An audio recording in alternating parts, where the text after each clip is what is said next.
저도 좀 동영상을 처음 봤는데 정말 쑥스럽네요. 오늘 강의를 맡게 된 임동근입니다. 제 전공은 원래 도시계획했다가 그 지리학 쪽으로 해서 정치지리학을 연구를 했었고, 그다음에 더 정확한 주제로는 이제 정치지리학 중에서 외교라든지 이런 거라기보다는 아무튼 푸코식으로 그 권력, 그다음에 이제 실제로 통치가 어떻게 이루어지는지를 갖다가 연구를 했습니다.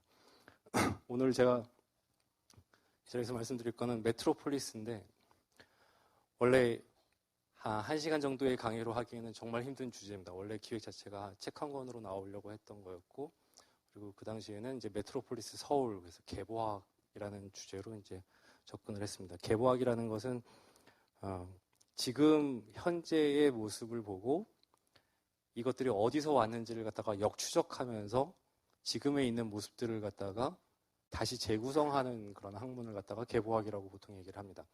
족보학이랑은 조금 다르고요.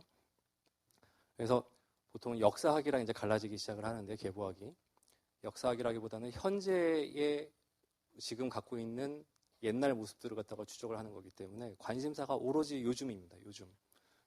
지금의 모습에서 옛날의 것들을 갖다가 다시 재구성하는 것이다 라고 생각을 하시면 됩니다. 그런 의미에서 이제 메트로폴리스라는 것도 또한 마찬가지입니다. 옛날에 메트로폴리스가 어떻게 만들어지고, 그 다음에 어떤 일들이 벌어지고, 그리고 어떻게 망해갔는지를 갖다가 바라보는 것들을 지금의 관점에서 재구축을 하는 겁니다. 지금의 의미가 없으면 옛날 것들을 갖다가 굳이 이제 추적하지 않는 게 이제 개보학적인 방법론의 가장 큰 특징이다라고 생각하시면 됩니다. 그래서 오늘은 이제 메트로폴리스, 너무나 다양한 뜻을 갖고 있기도 하고, 그리고 많은 사람들이 오해를 하고 있기도 하는 게 이제 메트로폴리스입니다. 첫 번째 오해가 어디서 출발을 하냐면, 서울을 도대체 메트로폴리스라고 부른 게 언제쯤일까라고 생각을 해보시면, 지금은 상상도 하기 힘드시겠지만 60년대 초반부터 서울을 메트로폴리스라고 번역을 했습니다. 그래서 서울 메트로폴리탄 에어리어라고 해가지고 SMA라고 하는 말이 이제 그때 처음 등장을 합니다.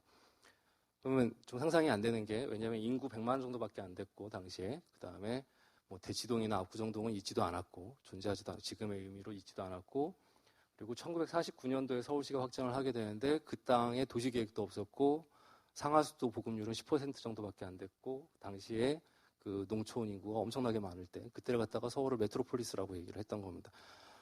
근데 그게 이제 거부감 없이 이제 받아들여졌던 이유는 뭐였냐면, 서울이 수도였기 때문에 그래요.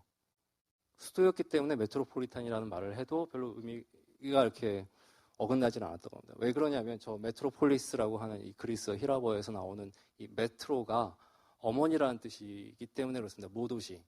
그리고 폴리스라는 건 도시죠, 정확히 말하면. 그래서 그 역사적으로 메트로폴리스가 맨 처음 나오기 시작한 게 이제 그리스 신화서부터 나오는데, 그때 이제 아테네부터 출발을 하죠. 아테네가 이제 인구가 가득 차고, 그다음에 사람들이 너무 많아서 더 이상 먹거리가 부족할 때면 이제 식민지 개척을 하기 위해서 이제 파견대를 갖다가 내보냅니다. 그때 이제 그 철학자 그 플라톤의 그 리퍼블릭에서 이제 그 얘기가 처음 나오기 시작을 하는데, 그게 생각보다 재미있는 주제이긴 합니다. 왜냐하면 당시에 이제 그 아테네가 5080이라고 해가지고 그 7팩토리얼 숫자만큼의 그 하우스홀드가 있었다고 생각이 됩니다. 그 이상도시 중에 하나였어요. 그래서 7팩토리얼인데, 그 이유 중에 하나는 뭐냐면, 위기 시에 둘이 한 팀을 먹어도 되고, 그다음에 3명이 먹어도 되고, 아무튼 5명이 먹어도 되고, 7명까지도 단위를 갖다가 만들었을 때 나머지가 없는 숫자입니다. 위기 시에 이제 분대 역할을 갖다가 할 수 있는 거죠. 분대, 소대, 어떻게 만들어도 상관이 없게 만드는 그런 이상적인 숫자를 갖다가 만들었습니다. 근데 뭐 현재에 의해서 재밌는 건 뭐냐면, 곱하기 거기다가 7을 하시면 대충의 현재의 인구 수랑 비슷하게 됩니다. 왜냐하면 사람을 갖다가 남자밖에 안 쳤기 때문에 당시에. 그리고 노예도 안 쳤고, 그러면 가장 한 명이 이제 5080, 5,000명 정도가 되면 이제 한 35,000명 정도의 인구가 있지 않았을까라고 이제 예측을 하게 됩니다. 맥시멈으로 잡아도 5만을 넘질 않았습니다. 그러면 5만 명이 넘어가 버리면 어떻게 되냐면, 얘네들은 파견을 내보내는데, 새로운 땅을 개척하라고 해가지고 아예 그냥 배에 태워버리고 보내버립니다. 신탁을 받아가지고 넘어가는데, 이때 오로지 20대 젊은 남자들만 가지고 이제 팀을 하나 만들어서 보내게 됩니다. 여자와 노예와 먹거리와 기타 등등은 다 현지에서 조달을 할 것이었습니다. 완전히 개척자입니다. 가서 어떻게 보면 그러니까 남자 수가 많아졌을 때 이제 벌어지는 인류의 그 균형 모델이라고 생각을 하시면 됩니다. 그렇게 해서 만들어져 가지고 컬러니가 만들어지면, 식민지가 만들어지면 그제서야 메트로폴리스라는 말로 승격하게 됩니다. 폴리스에서 메트로폴리스. 그러니까 마더 시티가 되는 거죠. 자식이 있어야 되는 겁니다. 그래서 식민지가 없는 도시를 갖다가 메트로폴리스라고 하질 않습니다. 어원상으로.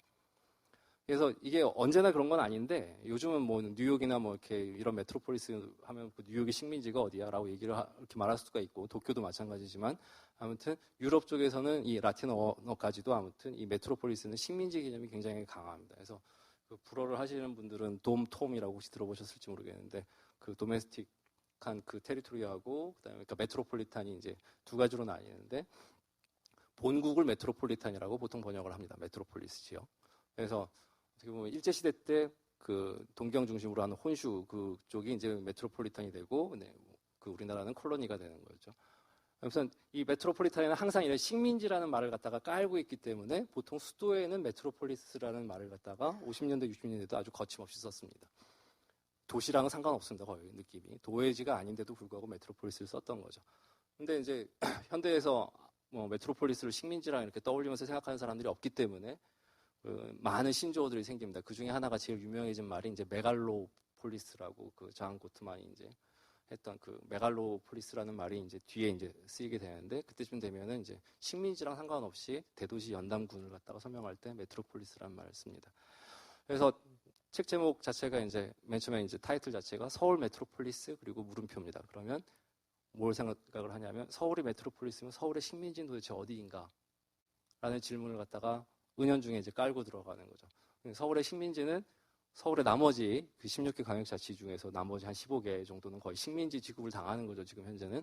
그리고 거기만 있는 게 아니라 지금은 동남아시아, 뭐 베트남, 그 다음에 뭐 호주 이런 데까지도 굉장히 넓은 지역까지도 서울이라는 메트로폴리스의 지배를 받는, 지배라는 말이 좀 희한하면 컨트롤 받는, 통제를 받는 그러한 지역들이 있는 겁니다. 그래서 서울이 진정한 메트로폴리스가 된다라고 얘기를 하려면 그 정도의 기능을 하려고 하면 과연 식민지가 누구냐, 식민지가 어디냐라는 질문을 갖다가 반드시 떠올려야 되는 그러한 그 어원상으로는 그렇습니다. 항상 그런 의미를 갖습니다.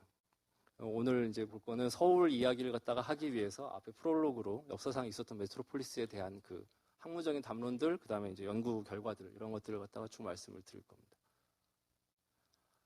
메트로폴리스 얘기할 때마다 언제나 나오는 게 바빌론입니다. 도대체 이 바빌론이 언제부터 유명해졌는지 모르지만 BC 17세기, 18세기서부터 바빌론은 한 30만에서 50만 정도의 인구를 갖고 있었다고 이제 얘기가 나옵니다.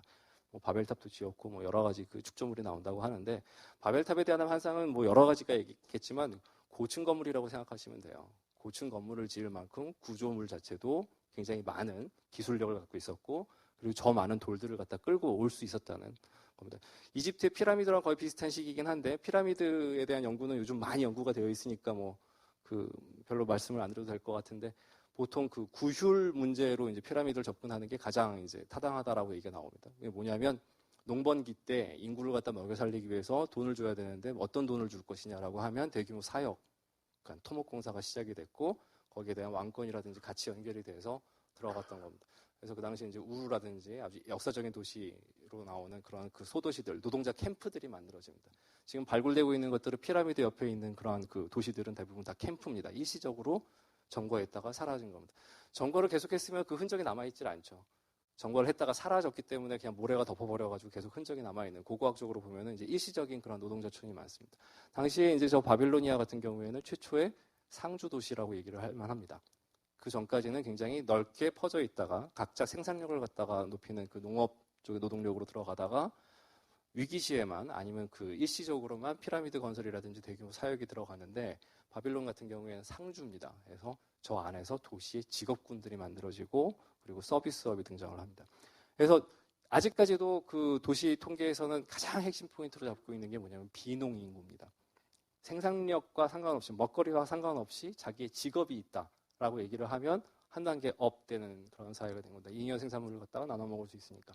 바빌론 같은 경우에는 그게 굉장히 컸던 거고 그리고 기술력으로도 꽤 높은 기술력을 갖고 있습니다. 저 때 그 BC 17세기부터 저렇게 높지는 않았고요. BC 8세기 정도 나와야지 이제 저 정도의 그 건축물이 나오는데 그 로마 때 피크를 찍는 그 건축 기술이라든지 그 서구 문명들이 이제 저 때 이제 완성이 됩니다. 어느 정도까지냐면 로마의 최고로 높은 아파트 같은 경우에 10층이 넘었다고 얘기가 나와요. 상상을 초월하는 건데 10층, 목조로 10층을 넘게 지었다는 게 굉장히 큰 거거든요. 황룡사 9층 목탑 생각하시면 됩니다. 그 정도로 굉장히 큰 건물을 갖다 지을 수 있었는데 저 당시에도 마찬가지로 그 목조 건축이 굉장히 유명했습니다. 그래서 석조가 아닙니다. 여기 보면 바벨이라든지 이런 것들 굉장히 지구라트라든지 지구 나오는 것들은 다 석조라고 생각을 하지만 일상적으로 사람들이 생활하는 곳들은 대부분 다 목조였습니다. 그래서 페르시아 문명하고 아테네 문명하고 두 개 왔다 갔다 할 때 아테네는 지금 돌도 있고 뭐 파르테논도 있고 이렇잖아요. 근데 페르시아 쪽은 하나도 없는 게 목조 건축이 워낙 많았기 때문에 그렇습니다. 목조 건축의 대가들이 이때 있었습니다. 도대체 사막에 목조가 왜 이렇게 많았을까라고 생각을 할지 모르지만 기후 변화 이전입니다. 그래서 바빌론이 이제 저 당시에 역사적으로 유명한 그런 환상 같은 그런 도시입니다. 순식간에 사라졌습니다. 왜 사라졌냐면 당연히 제국의 운명대로 같이 갔기 때문에 사라집니다. 여기서 메트로폴리스하고 연결되는 최초의 주제가 제국입니다. 그래서 발제문에 나와드리면은 거기 그 옛날 도시들 쭉 랭킹 매겨놨잖아요. 거기 보면 대부분 다 제국입니다. 제국이 아니면 그 저런 힘이 나오지가 않습니다. 도시의 힘이. 그다음에 이제 아시아 쪽인데 아시아 쪽도 조금 얘기가 다르긴 한데 여기도 제국이랑은 밀접하게 연결됩니다. 서양하고 아시아하고의 가장 큰 차이는 뭐냐면 도시가 생각보다 계속 안정적인 사이클을 갖고 있다라고 얘기가 나오는 게 가장 큰 특징입니다. 이거는 그 근원을 갖다가 농업에서 찾기도 하고 그다음에 뭐 상업이라 그 원래 있던 그 유지들의 그 연합체에서 찾기도 하고 뭐 여러 가지 방식으로 이렇게 나오긴 하지만 그 기본적으로는 굉장히 많이 부침을 갖다가 가져왔다라는 게 이제 요즘 나오는 얘기들입니다. 그러니까 그 서양학자들이 생각하는 것처럼 대부분 다 안정적으로 굴러갔다라는 건 환상이다라는 얘기가 이제 요즘 나오고 있습니다. 거기에 대한 그 역사적으로 아주 핫한 논쟁거리가 이제 두 가지가 있는데 하나는 뭐냐면 유목민이라는 그 것들에 대한 그 요즘 나오는 그 상고 시대라든지 우리나라 역사를 갖다가 추적을 하면 다 만주족에서부터 출발을 해가지고 뭐 이렇게 큰 하나의 그 스카티아 같이 해가지고 그냥 큰 문명권으로 해석을 하는 경우가 하나 있고 그 다음에 이제 정주권에 대해서는 이제 저쪽 메소포타미아뿐만이 아니라 양쯔강이라든지 이런 데서 나왔던 이 고대 문명에 대한 해석들이 있는데 요즘 들어서 왔다 갔다 다 헷갈리고 있습니다.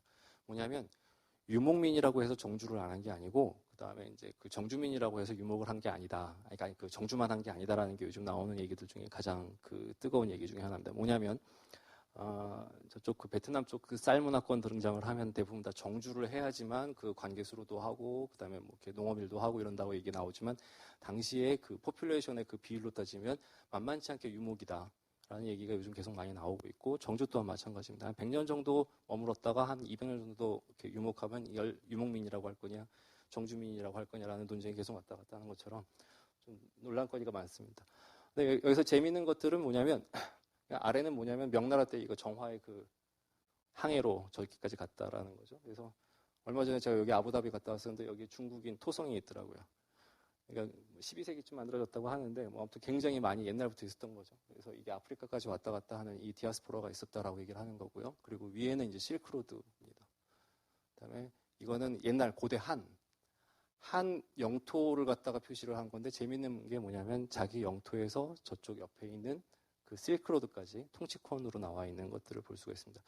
이게 면을 통치한 적은 극히 드물고요. 솔직히 말하면 고대에서는 다 포인트 권력입니다. 성. 중간은 왔다 갔다 하는 거예요. 그래서 그 중간에 이제 길처럼 연속적으로 저렇게 되어 있었다라는 얘기는 굉장히 중요했다라는 얘기입니다.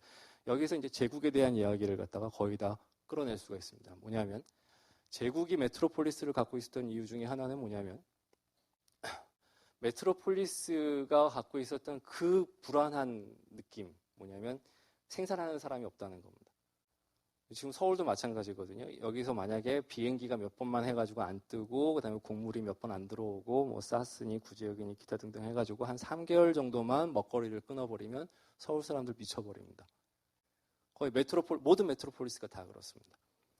그러니까 식량이라든지 에너지라든지 너무너무 취약한 게 도시입니다. 그래서 자연적으로 만들어졌을 때의 그 생명 안정성, 지속성을 갖다가 추구를 한다고 하면 메트로폴리스 같은 그런 형태는 결코 나오지가 않습니다. 역사적으로도 그렇고 그리고 아주 일시적으로나마 가능한 얘기입니다. 그러니까 자기의 생존을 갖다가 외부에 전적으로 의존을 할 경우에는 그 외부가 자기 몸이어야 될 경우 그러니까 그 끊임없이 들어오는 식량에 대해서 추호도 의심이 없고 끊임없이 들어올 에너지에 대해서도 추호의 의심이 없을 정도로 있어야지만 일로 오는 겁니다. 사람들이.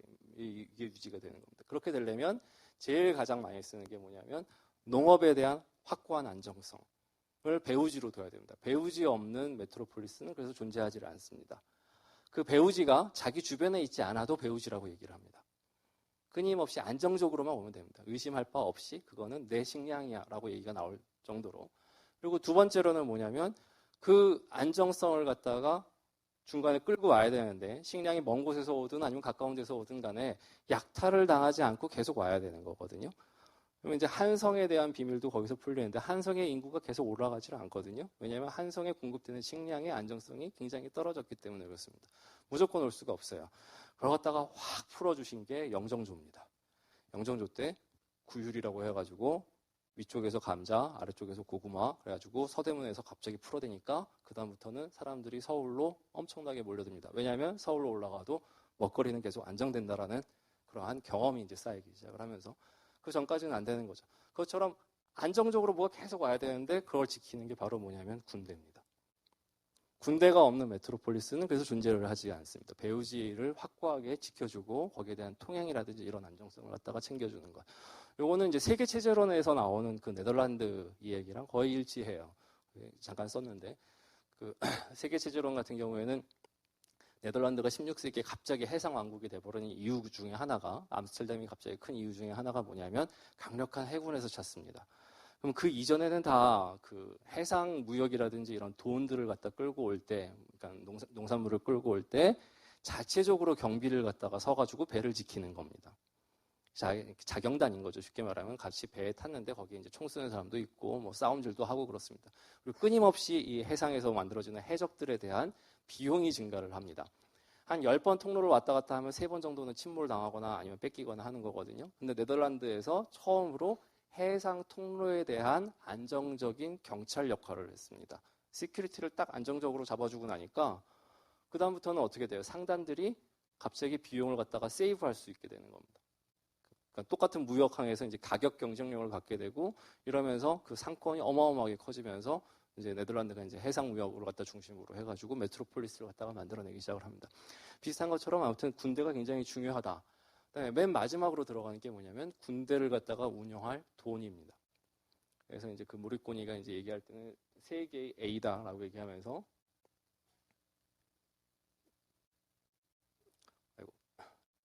세계의 A다라고 하면서 이제 그 아그리킬티크하고 아르메아하고 그다음에 아르장을 갖다가 이제 얘기를 합니다. 요 3박자가 이제 맞아 떨어져야지만 그다음에 이제 메트로폴리스가 만들어진다라고 이제 역사적으로 밝힌 겁니다. 언제까지? 19세기까지. 19세기까지는 그래서 제국의 중심에 있지 않으면 메트로폴리스는 없었습니다. 근데 여기서 몇 가지 이제 재밌는 현상들이 계속 튀어나오는데 그 역사적으로 전멸했던 것들을 쭉 이렇게 찍어 놓고 보니까 문명권의 센터에 있는 메트로폴리스는 거의 없다는 겁니다.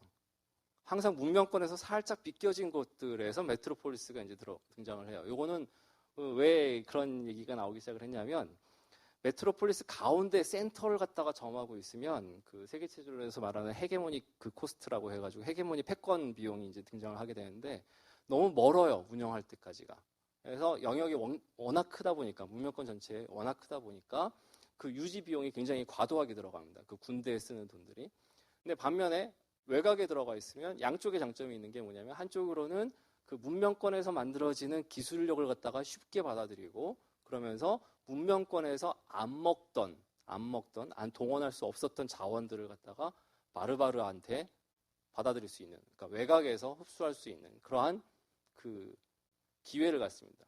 마치 뭐랑 똑같냐면 그 우리나라가 이제 중화라고 얘기했을 때 소중화라고 얘기하는 그 약간 변두리에 있으면서 일본이랑 그다음에 여진이랑 아니면 저쪽 동남아랑 교역을 하면서 중국 애들은 건드리지 않는 그런 새로운 자원거리를 갖다가 찾을 수 있음과 동시에 중국에서 오는 새로운 신기술들을 갖다 유입하는 뭐 이런 그 경계 지역에서 오는 이점들이 있다는 겁니다.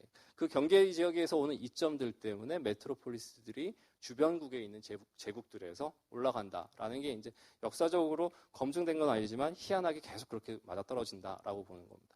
그래서 로마라든지 일단 중심이 돼버리면 문명권의 센터가 되는 순간에는 그 다음부터는 쇠락의 길입니다. 비용이 너무 과다하게 들어가기 때문에. 똑같이 이제 세계체제론에서는 헤게모닉 비용이라고 얘기를 합니다. 헤게모닉 비용에서는 뭐라고 얘기하냐면은 맨 처음에 제조업에서 출발을 했던 그런 파워들이 상업으로 넘어갑니다. 교역을 통해서 가고 그 상업을 갖다가 뒷받침하기 위해서 네덜란드 예처럼 그런 그 군대로 들어갑니다. 군대, 해상이라든지 아니면 육상이라든지 군대로 들어가는데 이 군대가 되는 게 거의 막바지 단계다라고 얘기를 하면서 그 헤게모니 시프트의 얘기를 갖다가 봅니다. 뭐냐면 믿을 만하게 군대밖에 없어지는 거예요. 옛날엔 제조업 때문에 상품의 경쟁력이 높아져가지고 팔리다가 그러다가 상업을 잘해서 즉 마케팅을 잘해가지고 경쟁 우위를 갖다가 마케팅뿐만이 아니라 이제 금융 갖고 좀 장사를 갖다가 하다가 금융도 안 되면 이제부터는 군사력에 의존해서밖에 그 프로핏이 안 나오기 때문에 그 순간부터는 망조로 간다라고 얘기가 나옵니다. 그래서 이렇게 한 바퀴씩 돌아가는 그 세계 체제론, 장기 순환 체제라든지 이런 것들을 설명을 하고 있습니다. 그거랑 거의 비슷하게 메트로폴리탄도 비슷한 운명을 갖습니다. 여기에 이제 푸코 같은 경우에 이제 17세기 이후에 이제 벌어지는 일들에 대해서는 훨씬 더 잘 설명을 하게 되는데 그 전에 잠깐 이제 런던 걸 보죠. 런던은 굉장히 의미가 깊은 도시 중에 하나입니다. 첫 번째로 산업혁명이다라고 얘기를 하는데 산업혁명 때문만은 아니고요. 인구사 쪽으로 보면은 산업혁명 한참 후에 런던이 큽니다. 그래서 그 도시혁명이 나오길 전에 이제 산업혁명 때문에 만들어진다라고 하는데 그거는 조금 역사적으로는 잘 안 맞는 얘기고요. 이때 런던이 갑자기 클 수 있었던 이유가 몇 개가 생겨버립니다. 그래서 런던은 메트로폴리탄 계보에서는 아예 그냥 선을 긋는 새로운 200만 이상이 되는 이제 최초의 도시이기도 하고 새로운 획을 걷습니다. 이렇게 많은 사람들이 한 곳에 모이는 경우가 극히 드물었었는데 가능하게 됐다. 첫 번째는 뭐냐면 물입니다. 저때 최초로 위생학뿐만이 아니라 여러 가지 얘기가 나오면서 물 공급이 가능해졌습니다. 그리고 더 역으로 얘기하면 오수에 대한 처리가 저때 만들어집니다. 그러면서 이제 갑자기 위생학적으로 인구가 갑자기 확 올라갑니다. 첫 번째 징후는 이제 사망률 때문에 나오는 거죠. 사망률 통계가 나오는데 그 인구학을 하신 분들은 제일 재미있는 게 뭐냐면 출생률보다 사망률을 먼저 배우거든요. 굉장히 재미있는 아이디어 중에 하나예요. 왜냐하면 사망률이 먼저 나왔어요. 사망률 테이블이 인구학에서. 사망률이 맨 처음 나온 게 18세기 그 영국에서 나왔다고 하는데 그때 그 이유도 보험회사 때문에 그렇습니다.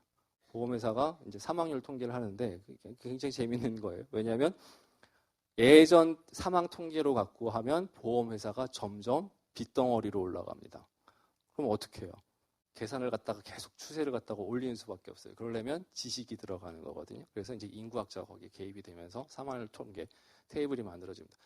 그만큼 18세기에 갑자기 평균 수명이 쭉 올라가고 있는 추세다. 19세기 들어가면서 붐 해버립니다.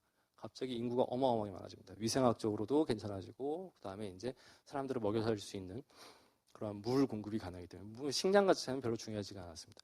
자, 그다음에 런던이 또 중요한 거는 뭐냐면 산업혁명에서 처음으로 대기업 체제가 만들어진 것도 여기입니다. 이전까지는 노동자들이 다 유랑했습니다. 그 얘기는 뭐냐면 회사가 10년 이상 존속하기가 힘들었어요. 기업사를 갖다 하시는 분들은 19세기 굉장히 많은 그 회사들이 전멸을 하게 됩니다. 그러다가 굉장히 큰 파워를 갖고 있는 게 이제 저쪽 대륙 저쪽에서는 US 스틸 뭐 이런 애들이 이제 갑자기 큼직한 게 이제 하나씩 나오면서 대공장 체제로 들어가는데 대공장 체제가 처음으로 등장을 하기 시작합니다. 대공장 체제가 등장을 하면서 많은 인구들이 한 곳에 모여드는데 한 곳에 모여들면서 정착이 되는데 정착이 되면서 이 양반들이 인구 통치를 갖다가 하기 시작을 합니다. 즉 인구 통치는 최고 대빵이 뭐냐면 카톨릭이고 그 카톨릭 이후에는 공장입니다. 그래서 당시에 신분증이 만들어지는데 신분증의 첫 번째는 뭐냐면 보스 이름입니다. 사장 이름이 누구, 그 다음에 기업 누구, 그 다음에 뭐 성별 뭐 이런 식으로 들어갑니다. 그래서 이 신분증 체제가 만들어지면서 인구 통치가 아주 확고하게 대공장 체제랑 같이 연결이 되는 겁니다. 그래서 그 철학자 중에 이제 갓다리라는 친구는 그러니까 할아버지는 굉장히 저 파트에 대해서 굉장히 신기하게 생각을 해요. 왜냐하면 그것도 자연적이지가 않거든요. 왜냐하면 공장이 비대해지면 덩치가 커진다고 생각해보세요. 공룡처럼 덩치가 커지면 많이 먹고 많이 싸고 이래야 되는 거거든요. 지금도 기업체를 갖고 계신 분들은 월급날 한번 생각해보세요. 갑자기 돈이 왕창 나가는데 그게 대공장 체제로 되어 있을 때의 그 패닉은 그 경기 변동에 따른 부침에 따른 패닉은 어마어마하게 큽니다. 그게 안정적으로 굴러간다는 건 미스테리입니다. 누가 대줬냐라고 얘기하면 보장을 갖다 누가 해주는데 그게 바로 국가금융의 출발이라고 얘기를 합니다.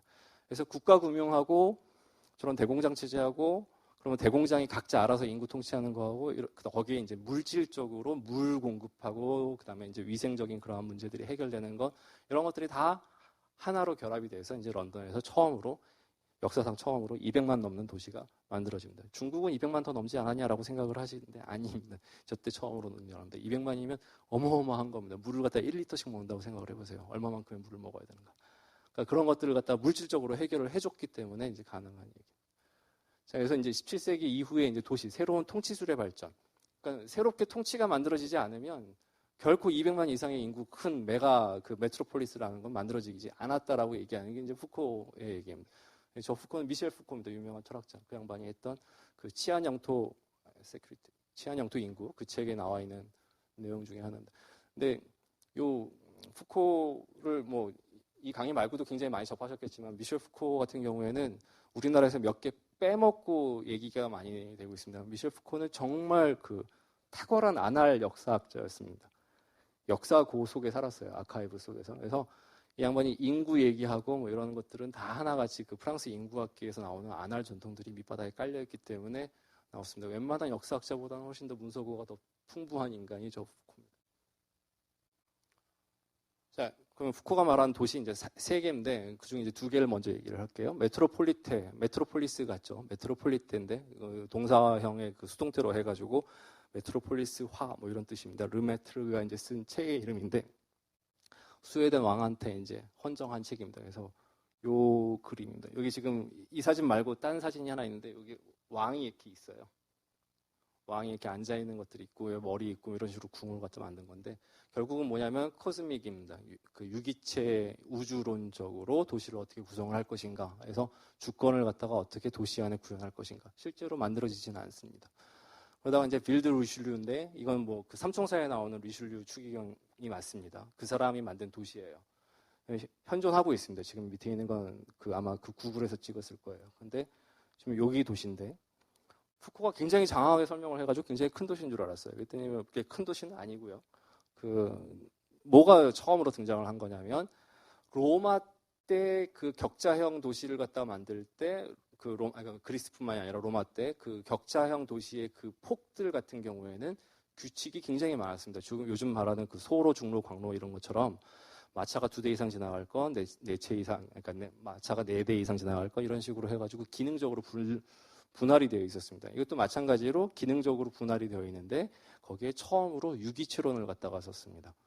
이거는 그 미술사라든지 아니면 예술사 쪽에서는 거의 혁명처럼 넘어가는 파트 중에 하나입니다. 그 유기체주의와 기능주의가 결합이 되는 경우에는 이건 왜 그런 일이 발생을 하냐면 그 바우하우스부터 해가지고 디자인 역사 하시는 분들은 합리주의나 뭐 아니면 뭐 근대주의나 이런 식의 얘기를 많이 하실 건데 20세기 초에 그 데스틸이라든지 이런 얘기 나올 때만 해도 합리주의, 이성주의, 뭐 유기체주의 이런 것들이 다 한꺼번에 섞여서 쓰였습니다. 그래서 그 사고 자체가 왔다 갔다 했습니다. 그래서 그 건축 쪽에서 아돌프 베네가 처음으로 이제 펑셔널을 갖다가 끄집어내기 시작을 하는데 지금 생각하는 합리주의하고는 완전히 다릅니다. 몇 단계가 걸치는데 뭐냐면 일단은 유기체적으로 사람의 몸이 움직이면 나는 이 팔에 맞는 기능이 있는 겁니다. 기능을 갖다가 제일 잘 수행을 하면 합리적인 겁니다. 하나의 파트가 돼야지만 합리성이라는 말을 갖다가 썼습니다. 그게 이제 유기체랑 같이 연결되는 거죠. 그래서 유기체가 잘 굴러가려면 각각의 파트들이 굉장히 맡은 기능에 맞춰서 합리적으로 움직여야, 그러니까 로스 없이 움직여야 그래야지 근대주의로 넘어가는 겁니다. 그 얘기가 이제 도시 안에서는 여기서 이제 출발을 하게 됩니다. 혁명적인 얘기는 하는데 그 도시교과서에서는 그동안 계속 잊혀졌다가 이제 나중에 이제 유럽 쪽에서 다시 등장을 하게 되는데 왜 그러냐면 중간에 이게 굉장히 폐허가 됐었어요. 2차 세계대전 전에. 1차 세계대전, 2차 세계대전 전에. 그래가지고 이제 얘기가 없다가 요즘 다시 발굴을 되고 있습니다. 그다음에 이제 제일 중요한 낭뜨입니다. 아까 리슐리에서 보는 거랑 확실히 다른데 리슐리 쪽으로 들어가면 도면이 예뻐요. 일단 기능적이고 뭐든 간에 아무튼 도면을 예쁘게 칩니다. 지금 이 낭뜨에 있는 이 도시계획 보고 예쁘다라고 말하는 사람은 거의 없습니다. 도시계획을 한 거야? 라는 얘기가 나올 정도로 대충입니다.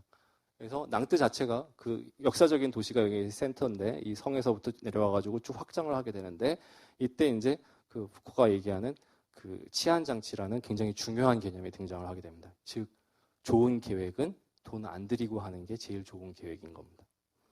즉 계획의 무계획의 계획이라고 하는 자유주의적인 그런 정신이 처음으로 도시계획에 적용이 됩니다. 19세기, 18세기 이때. 왜 이런 일이 발생을 하냐면 저 다리 짓는 비용이 워낙 비쌌어요. 그래서 도시계획을 갖다가 예쁘게 하고 싶으면 기능적으로 맞춰야 되는 거거든요. 아까 리슐리에서 기능이라고 그랬습니다. 하나의 유기체적으로 하려면 저 고성은 어떤 역할을 담당을 해야 되고 여기는 금융지구야. 그다음에 저 옆으로 들어가면 여기는 항구야. 여기는 주택가야. 이런 식의 기능적으로 뭔가를 갖다가 배치하기에는 굉장히 비쌉니다. 비싼데 도시는 확장을 하고 있어요. 계속 상인들이 몰려 들어오고 교육 규모도 늘어나거든요. 그럼 도대체 어떻게 해야 되느냐라고 했을 때 이 양반이 만들어 놓은 게 이제 빌드낭트인데, 죄송합니다. 만든 게 뭐냐면 이렇게 다리를 만들어 놓고 이 땅이 어떻게 될지 모르지만 맨 처음에 들어가는 사람들이 뭘 잡고 나오면 그 다음부터 하나하나 맞춰서 반응하자라는 얘기를 갖다가 하게 됩니다.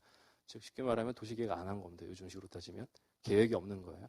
일단 다리부터 놓고 상황에 따라서 그때그때 개입을 하겠다. 그러면 언제 개입을 해야 되느냐? 이걸 갖다가 알려주는 게 바로 계획가다라는 얘기로 바꿔버립니다.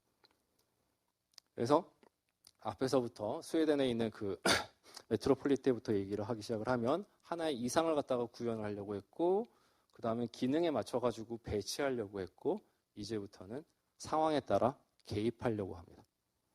즉 인구 200만이 넘어버리는 큰 메트로폴리스에서 너는 뭐 해라 라고 일일이 계획을 해버리면 그 순간 돈이 너무나 많이 들기 때문에 적절한 순간에 그냥 냅두는 게 레세페흐라고 하는 그 방임이 돼야지만 이게 굴러가는 겁니다. 그걸 못하면 실패를 하는 거예요. 돈이 너무 많이 들어가니까. 그래서 어느 수준까지는 계획도시가 맞습니다. 근데 계획도시 이후부터는 개입도시입니다. 계획도시가 아니라. 적절한 순간에서 그 유명한 정상성의 태제가 나옵니다. 도대체 개입해야 될 때가 언제야? 어디까지는 정상이고 어느 순간은 비정상이고 요걸 개입해주게 만드는 그 시점을 갖다가 알려주는 게 바로 누가 해야 될 일이냐라고 하면 지식이 해야 된다. 그래서 푸코한테는 지식, 권력이 하나의 쌍입니다. 지식이 없으면 권력이 없는 거죠. 개입할 때를 못 맞추니까. 아무 때나 개입했다가 난리 나는 겁니다. 그래서 요즘은 이제 좀 강의할 때 좀 편해진 게 이제 MB 선생님이 이제 퇴임하셨기 때문에 얘기를 갖다 이제 좀 자유롭게 할 수가 있는데 그 광우병 같은 사건이 가장 통치성으로는 비효율적인 통치였습니다. 왜냐하면 그것도 마찬가지로 냅둬야 되는 거거든요. 왜냐하면 처음부터 끝까지 정부가 뭘 하겠다고 결정을 하는 게 아니라 그 퍼블릭 오피니언이 처음으로 이제 등장을 하게 되는데 메트로폴리스에서는 그래서 이거 우리 수입할까? 라는 말하는 순간에 누구는 생명을 걸고 투쟁을 합니다. 그러면 그 사람이 갖고 오는 지식들이 가장 고급 지식입니다. 왜냐하면 자기 목숨을 걸고 지식을 갖다 동원을 해서 우리가 수입하면 안 되는 이유를 갖다가 할 거예요. 반대로 우리가 수입을 해야 되는 이유도 마찬가지로 개인 입장에서 보면 생명을 걸고 지식을 모아서 투쟁을 합니다. 그러면 정부 입장에서는 할까 말 한마디에 순식간에 지식이 동원이 되고 그 지식에서 가만히 생각해보니까 안 하는 게 낫겠다. 이게 제일 싼 통치입니다. 광우병을 그러니까 미국소를 수입해야 된다라고 정부가 그렇게 돈 들여서 홍보할 필요도 없고 전경을 갖다가 배치할 필요도 없었고 뭐 거의 통치 비용이 거기 뭐 이렇게 다른 부가적으로 들어갈 이유가 전혀 없었는데 그런데 바로 원하는 효과를 갖다가 얻어내는 겁니다. 똑같은 식으로 4대강 마찬가지입니다. 4대강도 할까라는 말 한마디에 와가지고 하면 되는 겁니다. 그게 다 뭐의 문제냐면 메트로폴리스가 되면서 대도시화가 되면서 많은 사람들을 갖다 통치하는 그런 통치술이 되면서 계획대로 밀고 나가기 위해서 무조건 돈이 어마어마하게 많이 들어간다는 겁니다. 그게 신도시가 됐든 아니면 정책이 됐든 아니면 대운하가 됐든 많은 인구들을 갖다 통치할 때 있어서 원하는 사람의 최고 대빵의 그러한 아이디어 갖고 계획을 갖다 집행하려고 한다. 그러면 굉장히 빨리 돈을 갖다가 쓰는 통치 비용의 루스가 되는 거고 그게 이제 정권을 갖다가 통치 레짐을 갖다가 바꾼다라고 얘기하는 게 이제 저 통치술에서 나오는 가장 큰 이해입니다. 그 전신이 이 낭트에서의 도시계획입니다. 거의 최초의 자유주의적 도시계획의 원형입니다. 냅둬라. 아주 간단한 건데 근데 중요한 건 뭐냐면 냅두기만 한 게 아니라 개입할 부분을 갖다가 알려줄 만큼 지식을 축적해라 라는 얘기를 하게 된 겁니다. 그래서 지식 없는 메트로폴리스는 이제 존재를 하지가 않습니다. 예전같이 주먹구구로 가는 게 아닌데 주먹구구인 것처럼 보이게 만드는 거죠.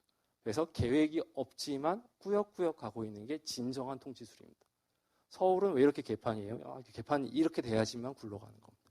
만약에 깔끔하게 들어가려고 했다. 굉장히 잘 만들어지고 뭐한다라고 통치 권력이 돈을 쓰기 시작한다라고 하는 순간에 서울은 망가지는 겁니다. 너무 많은 비용을 써서.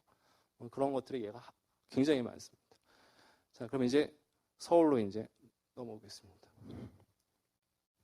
메트로폴리스 연구자들한테 서울은 정말 미스테리한 도시 중에 하나예요. 진짜로. 왜냐하면 1955년에 수도권의 인구가 처음으로 200만을 넘습니다. 아까 말했던 런던의 그 문턱을 갖다가 이제 55년에 넘었는데 2000년에 한 주변에 이제 2천만이 좀 넘게 살면서 넘버 3가 됩니다. 세계의 메트로폴리탄 인구 중에서 3위입니다. 근데 유엔의 그 어번 그로스 프로스펙션이라든지 뭐 이런 것들을 보면은 이제 서울이 한 9위, 11위쯤 나오는데 그건 왜 그러냐면 수도권을 갖다가 안 쳐서 그래요. 그래서 요즘 그 지리학에서는 그 메트로폴리스 지리학, 대도시 지리학에서는 그 행정 단위로 인구 추계하는 경우는 극히 드뭅니다. 왜냐하면 인구 아무리 많다고 해도 딱 중국이나 이런 데 가보면 거의 농촌이거든요. 그 인구 갖고 이렇게 도시 몇이다 이렇게 얘기를 할 수가 없기 때문에 철저히 도시권에 따라서 다시 행정구역과 별개로 도시권을 갖다 설정을 하고 거기에 맞춰서 인구를 갖다가 추출을 하는데 인구를 추출을 해보니까 2000년에 처음으로 이제 프랑스에서 한번 해보니까 3위가 돼버리는 거예요. 이제 듣보잡이었거든요. 메트로폴리스 연구하는 사람들한테는. 갑자기 얘가 왜 3위야? 왜 그러냐면 이때까지 메트로폴리스는 제국이었단 말이에요. 그래서 넘버 1이 도쿄거든요. 도쿄가 거의 3천만 정도 왔다 갔다 하는데 3천만 정도 있고 그 다음에 갑자기 이제 뉴욕 있고 바로 서울로 들어와 버리는데 이 서울이라는 도시가 그렇게 컸던 도시냐라는 거에서 굉장히 의문점을 갖기 시작을 하게 합니다. 그래서 그 메트로폴리스 연구하는 것들 이렇게 아티클이나 이런 거 보면 항상 서울은 예외로 하고 그리고 설명을 합니다. 왜냐면 설명을 못 해요. 왜 서울이 이렇게 인구가 많을 수 있는지 몇 가지 이유가 있는데 뭐 그건 나중에 다시 이제 찬찬히 얘기를 하기로 하고. 궁금한 게 몇 개가 있습니다. 휴전선에서 가장 가까운 도시 메트로폴리스한, 그러니까 그 전쟁터인데 바로 옆에, 그러니까 쉽게 말하면 옆에 이제 전쟁터가 있는데 바로 옆에 이제 큰 도시가 하나 있는 거고요. 그리고 두 번째로 서울은 그렇게 잘 사는 도시가 아닌데 그런데도 불구하고 인구가 그렇게 많고, 그리고 세 번째로는 그렇게 잘 살지도 않고 뭐 그렇게 하는데 아무튼 치안이 그렇게 유지된다는 거에 대해서 한 번 더 놀라야 합니다. 2천만 명이 모여 있는데 별 문제가 없이 거기서 뭐 이렇게 전쟁이라든지 이런 것도 없고 그냥 조용히 넘어간다는 거. 그리고 예전에는 더 놀랬죠. 왜냐하면 외국인 노동자가 없다는 거에 한 번 더 놀랍니다. 어느 도시나 도쿄만 해도 굉장히 외국인 노동자가 많습니다. 메트로폴리스로 들어가려면 새로운 신규 그 노동력, 저임의 노동력을 갖다가 충원하지 않으면 도시에서 벌어지는 그 서비스를 다 충원할 수가 없거든요. 그런데도 불구하고 서울은 메트로폴리스로 유지가 된다는 거예요. 아주 값이 싸거나 서울 사람들이 아니면 비싼데도 불구하고 유지가 된다는 거죠. 굉장히 많은 물음표들이 있었습니다. 도대체 서울이 뭐야? 라는 얘기죠. 메트로폴리스에서. 그리고 발전 속도가 너무너무 빨랐어요. 이건 상상을 초월합니다. 이게 시카고 갖고 이렇게 한참 옛날에 그러니까 놀랬는데 그거랑은 저리 가라 할 만큼 인구가 갑자기 10배가 돼버립니다. 50년부터 지금까지 하면 10배거든요. 10배의 인구가 갑자기 수도권으로 쫙 몰려드는 겁니다. 그래서 이게 어떻게 가능할 건지를 갖다 이제 연구를 해보게 이제 제 논문이 되는 거고, 그리고 이제 사람들끼리 얘기 나올 때 이제 카이로라든지 요즘 등장하는 도시들, 맨 끝에 이제 보게 될 텐데, 그런 도시들이랑 같이 비교 연구를 하면서 서울만 갖고 있는 독창성들을 갖다가 이제 추출하기 시작을 합니다. 도대체 서울은 어떻게 해서 메트로폴리스가 되었는가? 이건 딱 100년 전쯤 되죠. 정확히 말하면 1902년 뭐 이때쯤 나온 엽서라고 생각이 되는데, 그때 이제 우리나라 대동여 지도에다가 그냥 영어로만 바꾼 겁니다. 당시에 이제 외국인들이 측량하기 전 단계입니다. 그래서 서양적인 전통을 갖다 다 갖고 있어요. 제물포로 가는 길, 부산. 이쪽으로 가면 어떻게 된다든지 이런 게 나오고 있고요. 대충 어딘지 아시겠어요? 여기서? 은평구가 어딜까요? 지도에 없습니다. 저쪽입니다. 이쪽은 상계동 쪽 아예 없고요. 강남은 아예 없고. 사람들의 멘털에서는 저게 이제 서울이었던 거죠. 도성안이 되어 있는 거고. 그리고 이 섬이 이제 지금 제일 아쉬운 섬 중에 하나입니다. 지금 사라져 있는. 성수대교 바로 옆에 있는 섬인데 계속 섬이 되고 있어요. 지금도 쌓이고 있거든요. 제가 기억하기로는 1년에 한 1억에서 2억 정도 들여가지고 만들어지는 섬을 갖다가 지금 다 해체 다시 준설하고 있는 섬 중에 하나입니다. 계속 섬이 생기고 있는. 밤섬과도 비슷하긴 한데. 자, 여기서부터 이제 미스테리의 출발입니다. 1949년도 서울입니다. 이 안에 있는 색칠되어 있는 게. 그리고 저 바깥에 있는 라인, 빨간색 라인이 되어 있는 것이 이제 63년도에 서울이 확장된 겁니다. 이때는 너무너무 미스터리가 많아가지고 도대체 알 수가 없어요. 그러니까 뭐냐면 1949년도에 저렇게 된 것들은 뭘로 나온 거냐면 그 성저심리라고 해가지고 옛날에 경성부가 갖고 있었던 그 한성에 있는 그 오부가 이제 같이 부활을 한 겁니다. 일제시대 때 이제 서울 한쪽을 갖다가 이렇게 축소시켰다가 이제 확장을 다시 하게 된 건데, 원칙으로. 그러면 성저심리니까 4km죠. 그래서 반경 4km의 원이라고 생각을 하시면 됩니다. 이게 좀 되는 게. 49년도에 확장을 했는데 확장을 하고도 도시계획을 못했어요. 계속 63년도까지. 그리고 49년도에 만들어 놓은 땅의 인구 증가율은 5% 미만입니다. 인구도 안 늘었어요. 도시도 안 됐고 인구도 안 늘었는데 갑자기 63년도에 서울을 갖다가 확장을 해버립니다. 저 아래 청담동이라든지 저쪽에 있는 그 강서구청이 있는데 이런 데 전부 다 그냥 뻘이었던 거죠. 아무것도 없는 상태에서 그냥 확장을 하게 됩니다. 그러면서 서울시에는 농업관리가 도시계획국만큼 생겨버립니다. 농업 인구가 너무 많았기 때문에 비료 언제 치셔야 돼요, 뭐 농약 언제 놓으셔야 돼요, 이런 얘기들을 하는 게 이제 서울의 업무 중에 하나로 자리를 잡습니다. 63년도에. 왜 이렇게 확장을 했는지에 대해서는 아무 설명이 없어요. 근데 그때 이제 나와 있는 명분 자체는 뭐였냐면 1인당 점유하는 면적이 250이 되게 하기 위해, 그러니까 250m, 쉽게 말하면 한 10m, 25m 정도의 그 1인당 면적을 갖다가 잡기 위해서 한다라고 되어 있고, 해마다 50만 명씩 서울로 오기 때문에 이 사람들을 수용하려면 이만큼 땅이 필요하다라는 명분이 있는데 다 통계로 보면 거짓입니다. 거짓인 상태에서 아무튼 확장을 했습니다. 가장 근거 있는, 타당이 있는 거는 제가 알기로는 손정모 씨의 그 도시계획 이야기에 나오는 게 가장 근거가 있습니다. 가장 근거 타당한데 거기서 나온 설명은 그겁니다. 내무부 장관하고 서울시장하고 같이 쿠데타 동지인데 내무부 장관보다 자기가 더 밑에 있는 게 더 참을 수가 없어서 서울시가 이제 61년도에 처음으로 이제 특별시가 돼버리거든요. 경기도에서 탈출이 돼버립니다. 탈출되면서 서울이라는 지위가 특별하게 그 국무총리 바로 아래 내무부 장관이랑 동급이 되고요. 그러면서 땅도 그 권력 게임에서 넓혔다. 그러니까 사단, 뭐 내가 군단 이렇게 되는데 내 땅이 이거밖에 안 된다라고 해가지고 확장을 했다라는 게 그나마 가장 타당한 얘기입니다. 그렇지 않으면 설명이 안 되는 게 너무 많습니다. 그래서 당시에 63년도 저 확장됐을 때 제일 웃겼던 동네가, 이건 신문에도 나오거든요. 동아일보에도. 이쪽 지역의 망우리 지역 쪽입니다. 여기 확장 넘어가는데. 공동묘지를 갖다가 갈라요. 63년도 확장하면서. 그래서 공동묘지 중에 이만큼은 서울이 되고요. 반은 서울이 아니고 원래 있던 망우리가 됩니다. 그러니까 그 라인을 잡은 거는 현지인도 도대체 이해가 안 된다라고 해가지고 신문에 나올 정도로 여기가 왜 되는지 모릅니다. 그리고 또 하나의 미스테리 중에 하나는 뭐냐면 여기가 부천 소사인데 이쪽이 광명은 지금도 좀 이상하죠. 서울 같기도 하고 서울 아닌 것 같기도 하고. 근데 저 소사인데 소사는 어느 정도였냐면 옛날에 부천군은 강화까지 통치했던 굉장히 큰 군이었습니다. 요즘은 부천군 그러면 굉장히 작은 군으로 생각을 하지만 부천군 소사업 같으면은 당시에는 땅값으로만 쳐도 웬만한 서울보다 비쌀 정도로 굉장히 큰 땅이었는데 저기는 제외가 되고 저기 이렇게 올라가고 그랬습니다. 아무튼 부천은 뭐 다음에도 또 나올 거긴 한데 굉장히 비운의 도시 중에 하나입니다. 아무튼 63년도에 서울이 확장됐습니다. 이게 왜 지금 저희가 말씀을 드리냐면 이때 확장된 게 서울 메트로폴리스 형성에 굉장히 큰 역할을 합니다. 선견지명인지는 모르겠지만 아무튼 이때 뜬금없이 서울을 갖다가 600km 정도의 면적으로 확장함으로써 대충 다른 대도시 정도의 메트로폴리스의 땅이 나왔고 이 땅이 결과적으로 뭐랑 일치하게 됐냐면 1시간 반 통근권이라는 대중교통 시스템을 갖고 있는 메트로폴리스 물리적 스케일과 수렴하게 돼버립니다. 만약에 이게 안 됐으면 지금도 서울하고 부천하고 그다음에 광주하고 왔다 갔다 하면서 지하철도 다를 것이고 그다음에 버스 체계도 다를 것이고 굉장히 제약이 많았을 것이었는데 이게 합쳐지면서 하나의 도시계획이 만들어졌고 66년 최초의 도시계획부터 시작을 해서 지금까지도 도시계획 맞춰서 여기에 조닝이 들어가고 합리적인 토지 이용 계획이 가능해집니다. 굉장히 중요한 가파 중에 하나가 여기서 만들어졌습니다. 이것도 우연이라고 볼 수밖에 없습니다. 두 번째로 들어가는 건 신분증입니다. 이건 등록증이라고 해가지고 그 미군정 때 만든 신분증이에요. 우리나라 최초의 신분증이 지금 시립대 도서관에 있습니다. 이쪽에 등록표 있는 거. 이거는 이제 그 시일이 있고 성명이 있고 그다음에 이제 신체 특징을 갖다 적게 돼 있고 직업이 있습니다. 여기 이제 보이시죠? 고용주. 예, 보스 이름을 갖다가 신분증에 적는 그 체계가 남아 있는 겁니다. 아니, 지금 빈칸으로 나와 있는데 아무튼 등록표에는 고용주를 갖다가 적게 돼 있습니다.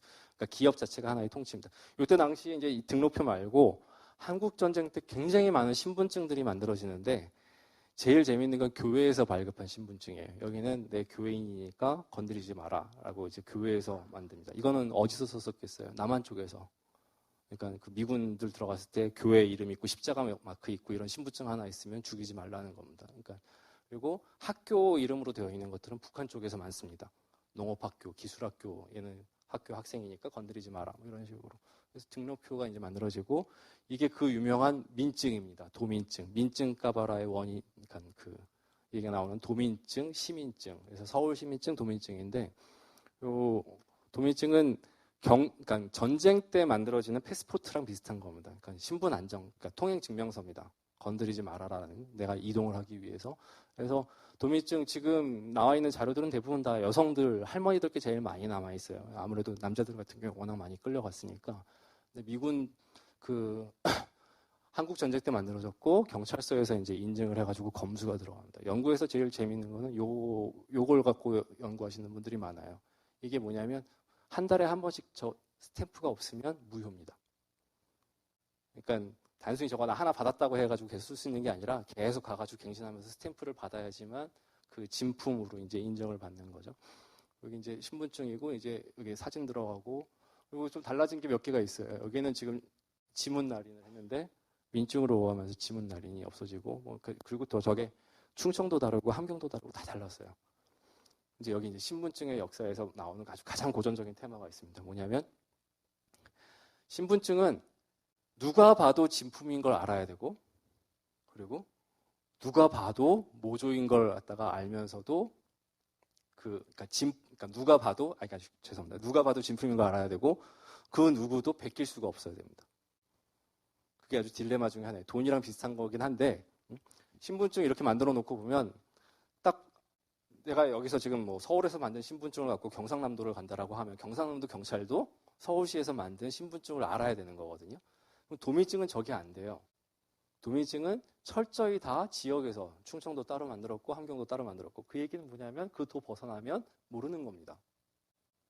이게 진품인지 아닌지 경찰들을 갖다 인지시키기가 힘든 거죠. 그러면서 그 안에서는 베끼기가 힘들 정도로 독창적이어야 되는 거예요. 독창적이어야 된다는 거는 뭐냐면 뒤에 백그라운드에 깔린 종이입니다.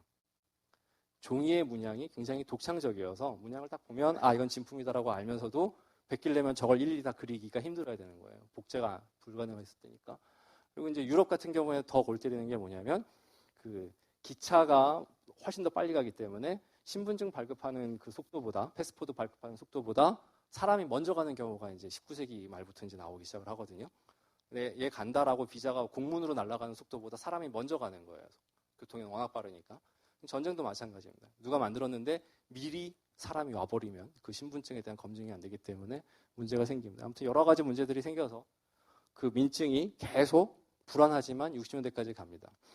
가다가 최초로 이제 주민등록증이라는 게 만들어져요. 주민등록법이 61년도에 만들어지고 기류법 만들어지면서 이제 확장이 되는 건데 그 당시에 그 주민등록법의 그 처음 취지가 뭐냐면 인구의 효율적인 활용이라고 아예 그냥 모습을 받고 있습니다. 인적 자원을 갖다 전시에 맞춰서 북한이랑 싸우는데 우리는 인구 동태라든지 이런 것들을 철저히 파악해서 그 자원을 갖다 활용해서 총력전에 대비해야 된다. 뭐 이런 식으로 해서 이제 주민등록법이 만들어지는데 그게 이제 증으로까지 발전을 합니다. 증이 69년도인데 이때는 의무화된 건 아니에요. 주민등록법보다 한참 뒤에 주민등록증이 나옵니다. 주민등록증이 나오면서 이제 민증을 갖다가 대체하기 시작을 합니다. 이건 역사적인 증이거든요. 이것도 박물관에 있는데 이게 그 한 자릿수 호예요. 발급으로 치면 굉장히 빨리 받으신 분 거예요. 자, 이 주민등록증이 왜 지금 메트로폴리스에서 중요하냐면 이게 없었으면 마찬가지로 서울 메트로폴리스가 되기가 무지하게 힘들었다는 겁니다. 왜냐하면 신분증과 관련돼서 우리나라는 너무너무 재밌는 나라인데 세상에 민증 맡기고 술 먹는 나라는 우리나라밖에 없어요.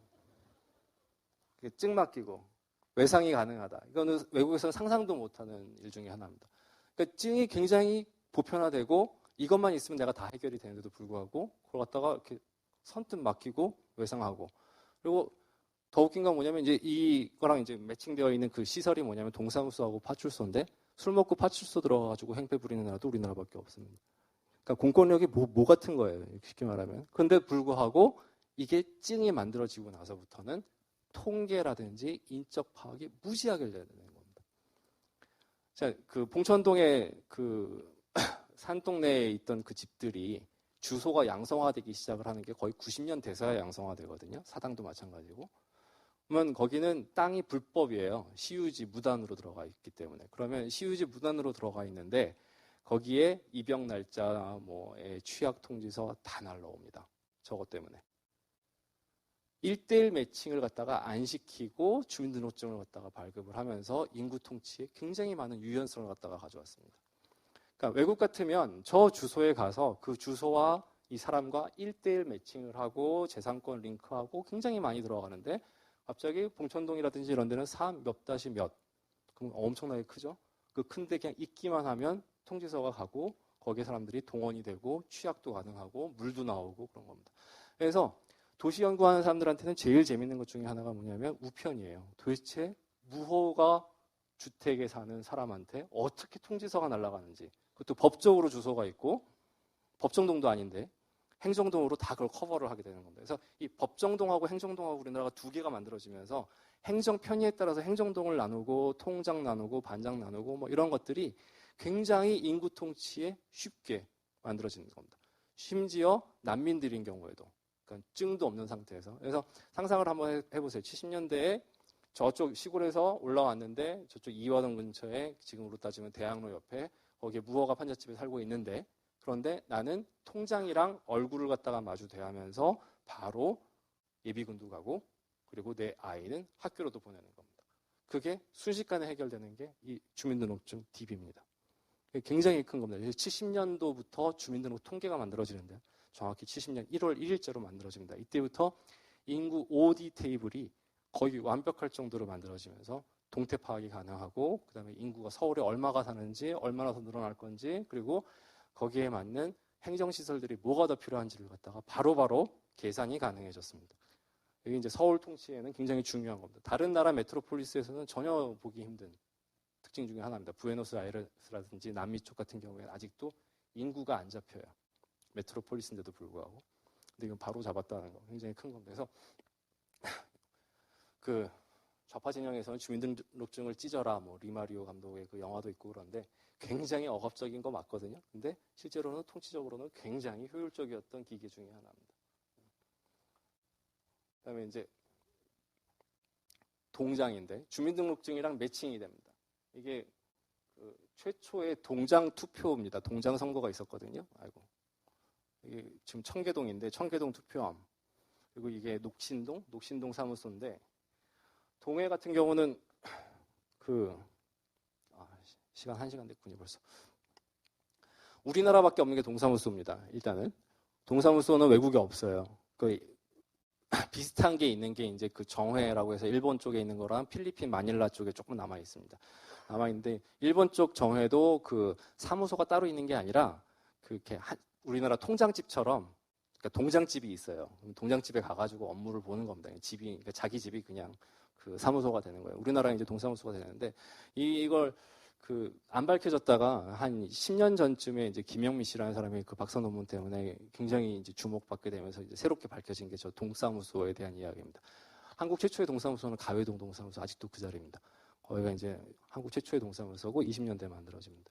근데 그게 어떻게 만들어진 거냐면 콜레라가 그때 한참 돌면서 소개를 해요. 일본 애들이 경찰들이. 그러면 이제 콜레라라는 게 굉장히 위험한 거거든요. 그래서 그 곡식을 갖다가 다 불태워버리고 우물에다가 물하고 덮어버립니다.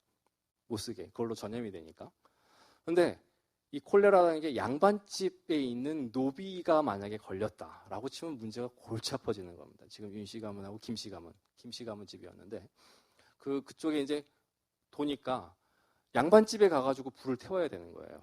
그러니까 자기네 99칸 갖고 있는 양반 입장에서 보면 가회동 개동에 살고 계신 그 옛날 양반들 입장에서 보면 식솔 중에 하나가 콜레라 걸렸다고 와가지고 일본 순사들이 와서 약치고 불태우고 광을 갖다가 소개시켜버리는 겁니다. 완전히 재산을 갖다 다 날려버리는 거거든요. 못 참죠. 그러니까.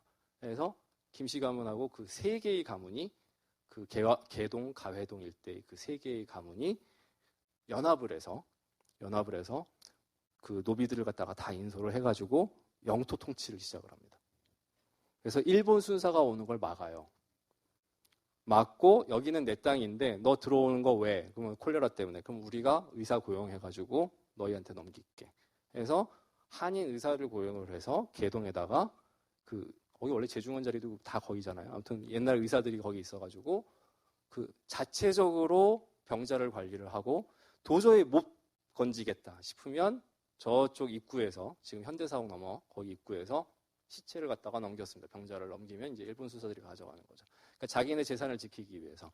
근데 그 양반 가문이 세 가문이라고 그랬잖아요. 이 세 가문이 갖고 있었던 게 이제 우물인데 이렇게 쭉 제동하고 이쪽이 물 따라가는 건데, 그러니까 하천이라고 생각하시면 돼요. 그 헌법재판소 라인이 있고 개동 라인이 있고 원수동 라인이 있고 이렇게 라인이 있고 세 가닥인데 이 세 가닥 양반들이 모여서 세 동이 모여서 가회동에 동사무소를 만듭니다. 동회사무소. 그래서 세 개의 동, 원래 동회라고 하면 옛날부터 있었던 그 아주 전통적인 고려 때부터 있었던 그 촌락 구조였는데 우물 공동체라고 생각하시면 돼요. 물 공동체. 그 물 공동체가 향약에서는 굉장히 중요합니다. 그게 생산성이기 때문에. 아무튼 그 도시에서 동회가 있었는데 그 동회의 세 개의 동회가 모여서 하나의 사무소를 만듭니다. 그게 최초입니다. 그래서 일본의 그 메이지 때 나오는 그 정회 모델이 우리나라에 들어오긴 하는데 그건 이후고요. 오히려 그보다 일찍 우리나라 동해에서 동사무소 만듭니다. 그래서 한번 그렇게 우리나라 동해 모델을 해가지고 콜레라를 잡아보니까 일본 그 경성부에서 굉장히 놀라운 사실을 발견한 거예요. 뭐냐면 일본 애들보다 콜레라 진압률이 더 빠르고 더 정확하고 비용이 더 적게 나왔습니다. 그러니까 순사들이 가가지고 소개하고 뭐 이러는 것보다 통치 비용이 훨씬 작게 나온 거예요. 그래서 그 모델로 한성정회연합회를 따로 만듭니다. 일본에. 그래서 이제 정회가 확장이 된 거죠.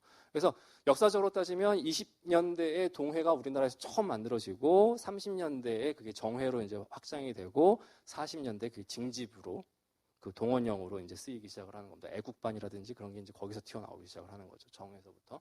그리고 적이 거기서 만들어집니다. 그래서 동적부가 주민등록부 이전에 만들어졌던 겁니다. 그래서 저 때만 해도 동적부가 있었습니다. 이 동적부는 굉장히 파워풀한 거였어요. 왜냐하면 전시 때는 그걸로 배급이 됐던 거거든요. 그래서 우리나라에서 맨 마지막으로 배급된 게 1980년대까지입니다. 동사무소에서 배급이 있었습니다. 연탄 보일러, 연탄하고 기름하고 뭐 이런 것들은 80년대까지도 동사무소 가가지고 찾아가세요. 뭐 이런 얘기가 나옵니다. 아무튼 위기시에 물자를 배급할 때 위기시에 저 동사무소가 동적부를 바탕으로 인적 자원도 통제하고 물적 자원도 통제를 했던 겁니다. 이게 주민등록증이랑 일치하면서 굉장히 강력해집니다. 그래서 동사무소는 인구가 왔다 갔다 할 때는 굉장히 그 힘을 갖다가 발휘를 하는 거거든요. 왜냐하면 주민등록법 자체가 전입 전출을 갖다가 민감하게 컨트롤하는 거거든요. 그래서 지금도 주민등록 통계에 보면 무슨 동에 인구는 안 나오지만 전입수하고 전출수는 다 나와요. 전입수, 전출수 바탕으로 인구를 나중에 추정을 하게 됩니다. 그러니까 주민등록 자체가 굉장히 인구 이동에 밀접하게 반응을 한 거였고 저 동사무소가 같이 연결되면서 인구가 급격하게 늘 때 굉장히 힘을 갖다가 발휘했던 겁니다. 그래서 그 요즘 같으면 상상도 하기 힘든 24시간 야간 개장 동사무소가 1970년대에 만들어집니다. 24시간. 그러니까 워낙 사람들이 많이 오다 보니까 그걸 다 처리를 하려고 하면 야간에도 오픈을 했던 거죠. 그래서 그 외국에서의 그 공무원들하고 조금 느낌이 다르죠. 진짜 대민 서비스 왔답니다. 왜냐하면 통계를 갖다 다 주면서도 굉장히 밀접하게 주민들 바로 옆에서 컨트롤을 했던 거죠. 근데 그 동사무소가 처음부터 그렇게 행정기기였던 건 아니고 동장선거라고 해가지고 권력기관이었어요. 그래서 투표를 해가지고 동장을 뽑고 그리고 동 자체가 기초지자체입니다. 즉 법인이에요. 지방자치단체입니다. 법인이면 뭐가 있냐면 재산이 있어요. 그래서 동의 재산이 있습니다. 그래서 그건 아주 옛날부터 어원이 있어요. 왜냐하면 물을 같이 썼다고 그랬죠. 또 하나 뭘 같이 썼겠어요. 땔감을 같이 썼습니다. 그래서 동사무소마다 땔감을 갖다가 같이 쓰는 야산을 갖다가 동재산으로 갖고 있었어요. 그것들이 이제 다 몰수가 되면서 행정기관으로 이제 전환이 됩니다. 그 행정기관으로 전환을 한 게 이제 박정희 씨가 이제 전환을 한 거죠. 그 전부터 하려고 하긴 했었는데 이제 쿠데타 되고 나서부터 확 이제 잡아버립니다. 아무튼 이 동사무소 때문에 인구 통치는 서울이 정말 깔끔하게 해결이 됐다라고 이제 얘기가 나옵니다. 그다음에 이제 통장, 권농동 이게 이제 588 있는데 거기고요. 통장인데 나라의 충성, 시민의 봉사 이제 통장들입니다. 지금도 통장은 월급을 조금씩 받아요. 근데 용돈이죠 월급이라기. 그런데 이 통장들이 실제로는 동장들보다 훨씬 더 충실하게 일을 하셨기 때문에 인구가 이제 치안이 이제 담당이 됐던 거죠. 통장 같은 경우에는 인구 동태에 대한 1차 책임입니다. 그래서 한참 박정희 대통령이 헬기 타고 가면서 무허가 판잣집 많아진다 막 순시를 할 때 제일 먼저 잘리는 게 통장입니다. 통장이 이제 1차고요. 그리고 통장이랑 이제 그 위로 올라가면 동장인데 동장하고 파출소장이 같이 잘리고 그거보다 또 심각해지면 구청장하고 그다음에 이제 경찰서장이 같이 잘리고 그 위로 올라가면 서울시가 이제 문책을 받고 이런 식으로 올라가게 돼 있습니다. 그런 식으로 사람에 대한 통치, 그다음에 영토에 대한 통치를 갖다가 통장이 하게 됩니다. 그리고 그 서울시뿐만이 아니라 그 뭐 보건이라든지 아니면 행정이라든지 아니면 뭐 사회학 기타 등등에 대한 연구를 갖다가 할 때도 대부분 다 통장을 갖다가 짚어버리면 인구에 대한 데이터를 갖다가 얻게 됩니다. 그래서 그 위생학이라고 해가지고 그 보건대학교 지금 서울대학교 보건대학에 잔뜩 이제 그 옛날 데이터들이 있는데 슬럼에 대한 연구라든지 이런 것들이 있는데 거기에서 제일 먼저 잡는 게 저 통장입니다. 그 다음에 또 누가 저걸 잡았겠어요? 가족 계획할 때도 통장이 거의 밥이었습니다. 그러니까 거의 항상 통장으로 가요, 모든 게. 그래서 통장한테 딱 가면 통장이 알아서 비누 돌리고 수건 돌리고 사람 불러 모으고 뭐 이런 식으로 하면서 이제 통장이 진짜 도시 통치의 말단 기계가 됐던 겁니다. 동장은 잘 힘들었어요. 왜냐하면 동장은 그러니까 보통 한 동이 인구 만에서 15,000명이거든요. 만에서 15,000명을 갖다 통치하기 힘든데 통은 100명에서 많아봐야 1,000명 정도입니다.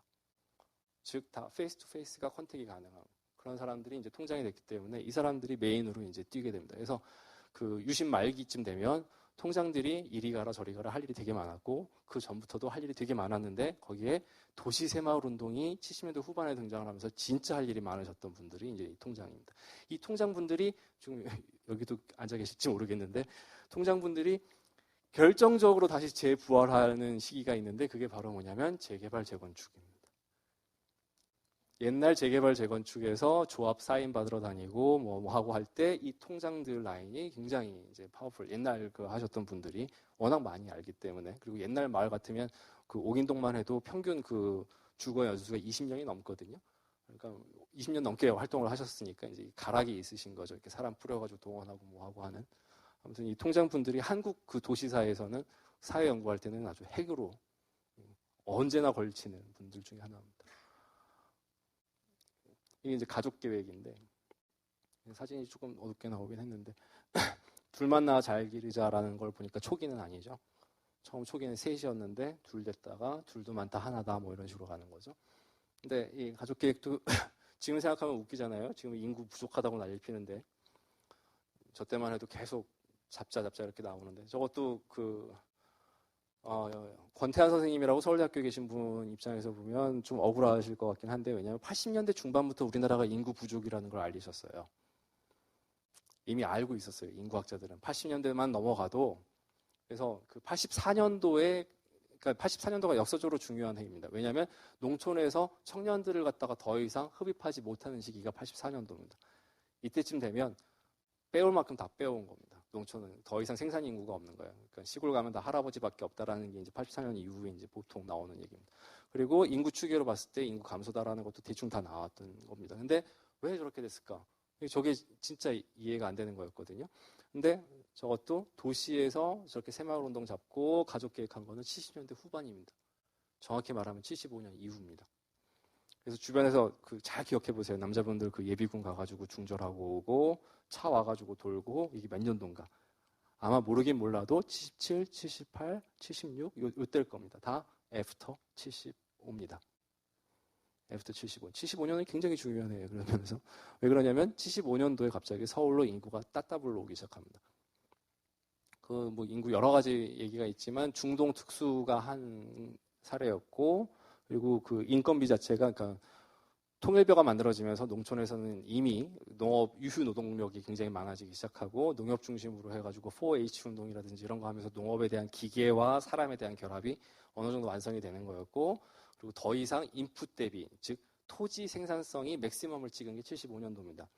통일벼. 더 이상 나오면은 망가집니다. 그러니까 더 이상 망가진다는 얘기가 뭐냐면 인풋이 더 많아요. 비료를 더 많이 해야지 소출이 나오기 때문에 통일벼로 들어가면 이 땅에서 뽑아 먹을 수 있는 쌀은 최대한이다라고 하는 게 이제 그때 찍힙니다. 그래서 대부분 다 이제 그 서울로 이제 몰려들기 시작을 하는데 75년도 굉장히 사람들이 많이 들어오면서 이제 기겁을 하고 도시 쪽에서 컨트롤을 하게 되는데, 더 정확히 말하면 가족 계획은 철저히 농업 인구를 중심으로 작업을 한 겁니다. 군 중심으로. 그래서 왜냐하면 도시에서는 이미 다 임신 중지를 갖다가 자발적으로 하기 시작을 했을 때였어요. 그래서 그 출생률 자체가 다운되기 시작하는 게 도시에서 그 몇 개의 통계가 있는데, 대졸자, 학력이 높을수록, 여성 학력이 높을수록 아이를 갖다가 적게 낳기 시작하는 걸 갖다가 처음으로 우리나라에서 알기 시작하는 게 60년대. 60년대 이제 배운 그 여자들은 애를 좀 적게 낳네 라는 걸 다 알아요. 그리고 70년대로 들어가면 도시에서의 출산력이 그 당시엔 증식력이라고 했습니다. 증식력이 철저히 다운된다라는 것들을 알게 된 게 이미 70년대입니다. 그런데 그 상황에서 가족계획에서 75년도부터 돈을 갖다가 막 풀고, 더 정확히 말하면 80년대쯤 되면은 무상으로 피임기구와 중절수술을 갖다가 다 원스톱으로 해주기 시작을 합니다. 보건소에서. 전액 국고 지원으로. 그럼 80년대면 이미 다 다운되고 농촌도 다 그럴 건데도 불구하고 그렇게 하게 된 건 뭐냐면 서울로 그만 와랍니다. 제발 농촌에서 애 낳아서 서울로 보내지 마라. 서울도 지금 빡 터진다. 뭐 이런 얘기가 나오는 거죠. 그러면서 이제 가족 계획이랑 이제 수도권 집중이랑 같이 연결이 되어 있습니다. 그래서 이것 또한 서울 메트로폴리스를 갖다가 운영하는데 굉장히 결정적인 역할을 합니다. 왜냐하면 70년대 저도 70년대 학교를 다녔는데 오전 오후반에 한 반에 35명, 37명 이사 가면 38번 막 이러가면서 이제 다녔단 말이에요. 여기 오전 오후반이 있고, 그런 상태에서 인프라스트럭처를 갖다가 계속 만들어야 되는데 통치권 입장에서는 첫 번째 문제가 하나가 뭐였냐면 물이었습니다. 70년대 내내 물이 굉장히 부족해요. 그리고 또 하나가 뭐냐면 전염병입니다. 전염병. 애들 그렇게 뭐 백신 맞추고 뭐하고 하는 것도 너무 힘들어요. 그리고 마지막으로 청소년 범죄율이 70년대 후반부터 급격히 올라갑니다. 도시 청소년의 일탈 문제, 이런 아노미 문제가 이때 보급이 되면서 도시에 점점 사람들이 많아지면 안 되겠다 싶은 그런 그 컨트롤에 대한 욕구가 생기기 시작합니다. 그때보다 지금이 서울의 인구가 훨씬 많아요. 그런데도 지금 그런 얘기 안 나오거든요. 왜냐하면 통치 기술이 워낙 발전했기 때문에 촘촘하게 잡고 있어서 지금 솔직히 말하면 그 북한 사람들 한 200만 명 더 서울로 와도 전혀 문제 안 됩니다. 이미 통치 기술이 짱짱한 거죠. 뭐 CCTV까지 나왔으니까 이 정도면. 그래서 어느 정도까지는 되는데 그때까지만 해도 가족 기획을 갖다가 동원할 만큼 서울로 사람이 오면 안 되는 상황이었던 겁니다. 천천히 와라 이겁니다. 그러다가 이제 대규모로 잠실 시형 아파트를 짓기 시작하는 것도 메트로폴리스 운영에서 굉장히 컸습니다. 저기 이제 잠실 시형인데 저기 살으셨던 분들도 있을 건데 저기 연탄 보일러입니다. 저 집만 해도 아파트에.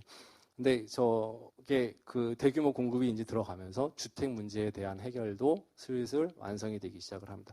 근데 아파트만으로는 해결이 안 돼요. 단독주택이랑 같이 쌍으로 있었기 때문에 해결이 됩니다. 아파트로 들어가는 게 지금 60% 정도 차지한다고 해도 당시만 해도 10%가 안 됐기 때문에 아파트를 갖다가 지어서 사람들을 수용한다라는 건 불가능한 거였습니다. 근데 단독주택이랑 같이 들어갔고, 더 정확히는 저걸로 중산층 주택 통제가 됐고, 우리나라밖에 없는 전세제도, 그 다음에 거기에 분양제도 이런 게 얽히면서 사람들이 반란을 안 일으킵니다. 왜냐하면 주택 청약 들었거든요. 1순위, 2순위 계속 차곡차곡 올라가고 조금만 더 기다리면 아파트 해가지고 이렇게 올라가기 때문에 전혀 거기에 스트러글을 갖다 일으키지 않습니다. 그래서 77년도 분양주택이 만들어지면서 그 아파트 만들어지고 분양제도가 들어가면서 그 중산층에 대한 환상, 일본식으로는 준류층이라고 하죠. 준류층의 환상이 만들어지는데 이건 너무나 간단한 거예요. 왜냐하면 무조건 뽑기로 사람들한테 아파트를 줬거든요. 그러면 요번에 경쟁률 1대 10이다라고 하면 만채 지으면 10만 명이 웨이팅하고 있는 겁니다. 그리고 10,000명 나가죠? 그러면 줄 서는 거죠. 내가 요번에 2순위 되고 1순위 되고 0순위 되고 0순위는 잠깐 있었지만 아무튼 그런 식으로 올라간다는 얘기는 기다림의 미학을 갖다가 갖고 있으면 언젠가 자기는 자산으로 중산층이 돼버리는 겁니다. 이 제도를 갖다 고안한 건 정말 탁월했습니다. 혼자 만든 건 아니고 서울시하고 당시 주택은행, 토지금고에서 나왔던 그 주택은행, 주택금고에서 만들었던 주택은행하고 그다음에 이제 정부하고 경제기획원하고 같이 분양제도를 구획을 하는데, 물론 아주 우연하게 만들어집니다. 이렇게도 만들고 반포 분양했다가 디고 못 이고 하면서 이렇게 가다듬어 가지고 만들어 놓는데, 결정적으로 그 중동에서 나온 돈들이 갑자기 확 모은 것들을 기금화하면서 것들을 배분을 하는 그 마켓을 갖다가 딱 만드는데 정말 탁월하게 만들었습니다. 이 모델은 수출품입니다. 분양 모델은 지금 카이로에서도 쓰고 있고 우즈베키스탄에서 쓰고 있고 굉장히 많은 부분들에서 연구를 하고 있습니다. 어떤 조건으로? 갑자기 중산층이 늘어날 때, 지금 자스민 나오는 그쪽 얘기, 튀니지 다 마찬가지예요. 갑자기 생산 인구들이 20대, 30대 막 늘어나는데 얘네들 일 안 시키면 화내요. 일을 시켜야 되고 자산도 만들어주면서 안정적으로 갈 때 걔네들을 순식간에 자산 안정층으로, 중산층으로 만들어주는 거여서 이 분양제도만큼 탁월한 게 없습니다. 그래서 아주 효자 상품 중에 하나고 굉장히 주의 깊게 보고 있는 세계적으로 유명한 상품 중에 하나입니다. 아무튼 이 분양제도를 통해서 이렇게 만들어졌고, 이게 어긋나기 시작하는 건 87년도부터 어긋나기 시작합니다. 87년도에 더 이상 분양이라든지 이런 것들로 자기 집을 갖다가 만들기 힘들 만큼 전세가가 폭등합니다. 기억하실지 모르겠지만 87년도에 어마어마하게 많이 뛰거든요. 그때 나온 게 제1기 신도시 계획입니다. 일산 분양, 또 국토연구원에서 해주고 만드는 건데 그때 200만 원 통째로 그냥 건설해가지고 뿌리려고 했던, 즉 200만 원을 분양으로 신규로 풀린다는 얘기는 아까 말씀드렸죠. 5배라고. 그러면 거의 1000만 명이 웨이팅하고 있는 겁니다. 그래서 신도시 계획을 갖다 발표를 하고 일산, 분당, 주공은 어디를 짓고 토공은 어디를 짓고 분양을 하겠다. 1차 분양, 2차 분양, 3차 분양. 지금도 기억하실지 모르겠지만 그 당시에 거의 모든 은행에서 창구가 있었어요. 그 분양하는 거, 청약저축이라든지 이런 것들 국민은행 위주로 했죠. 물론 주택은행 당시에는. 그걸로 했을 때 어마어마하게 많은 사람들이 다 거기다가 일산 쓸까 분당 쓸까 평촌 쓸까 고민하면서 요번에 1차 때 쓰고 2차 때 쓰고 넘어가면서 차곡차곡 그 에너지들이, 세입자의 그렇게 스트러글 에너지들이 확 전환이 돼버립니다. 그때 통장에 300만 원만 있었으면 청약이 가능했으니까. 300만 원이라고 하면 그 당시에 아파트, 그러니까 그 현대 초봉이 50만 원 정도였으니까 한 6개월 정도의 그 월급이면 청약이 가능했고 그거 갖고 이제 갔던 거죠. 그래서 이 분양 제도와 이제 신도시는 이제 짝짝꿍이 되면서 아주 결정판으로 87년, 91년을 찍습니다. 그래서 국정원에서는 굉장히 주의를 했다고 그래요. 지금도 몇 개가 이제 찌라시가 돌고 있어요. 국정원에서 그 당시 얼마나 긴장을 했냐면, 그 성남에서 살고 있는 모 파출부 A씨가 혁명이 나면 잠실에 있는 압구정에 있는 아파트 누구 엄마는 내가 죽일 거니까 니는 건드리지 마라 라는 게 국정원 첩보로 올라갑니다. 그러니까 그 위화감이라는 게 어마어마하게 컸던 거죠. 근데 왜 그러냐면 국정원에 그 3대 직업이 있으니, 하나가 파출부고 하나가 택시기사고 하나가 하나 더 있으니까 까먹었어요. 아무튼 그게 국정원 3대 직업 중에 하나입니다. 지금도 굉장히 많이 활동을 하고 계십니다. 지금은 댓글이겠군요. 근데 아무튼 아주 안정적으로, 그러니까 그 사회 불만층이 될 만한 직업들을 찝고 거기에서 이제 활동을 하는데 그 첩보가 들어간 게 87년도입니다. 그래서 그때 엄청 초긴장을 해가지고 난리를 폈어요. 그래서 고대에는 용역도 들어가고 거기에 대한 게, 그래서 그때 했는데 순식간에 그게 유야무야 확 넘어가 버리면서 사라져 버린다. 그 에너지가. 그래서 노동자 대투쟁 다음에 세입자 대투쟁일 줄 알고 다 준비를 하고 있었는데 정작 이제 투쟁이 없었던 거죠. 그 몇 개의 이유 중에 하나가 저런 분양 제도입니다. 그래서 사회 통치에는 굉장히 탁월한 효과를 가졌던 게 이 분양 아파트입니다. 여기서부터 이제 결론으로 넘어갈 텐데 저한테 한 10분 정도 남았군요.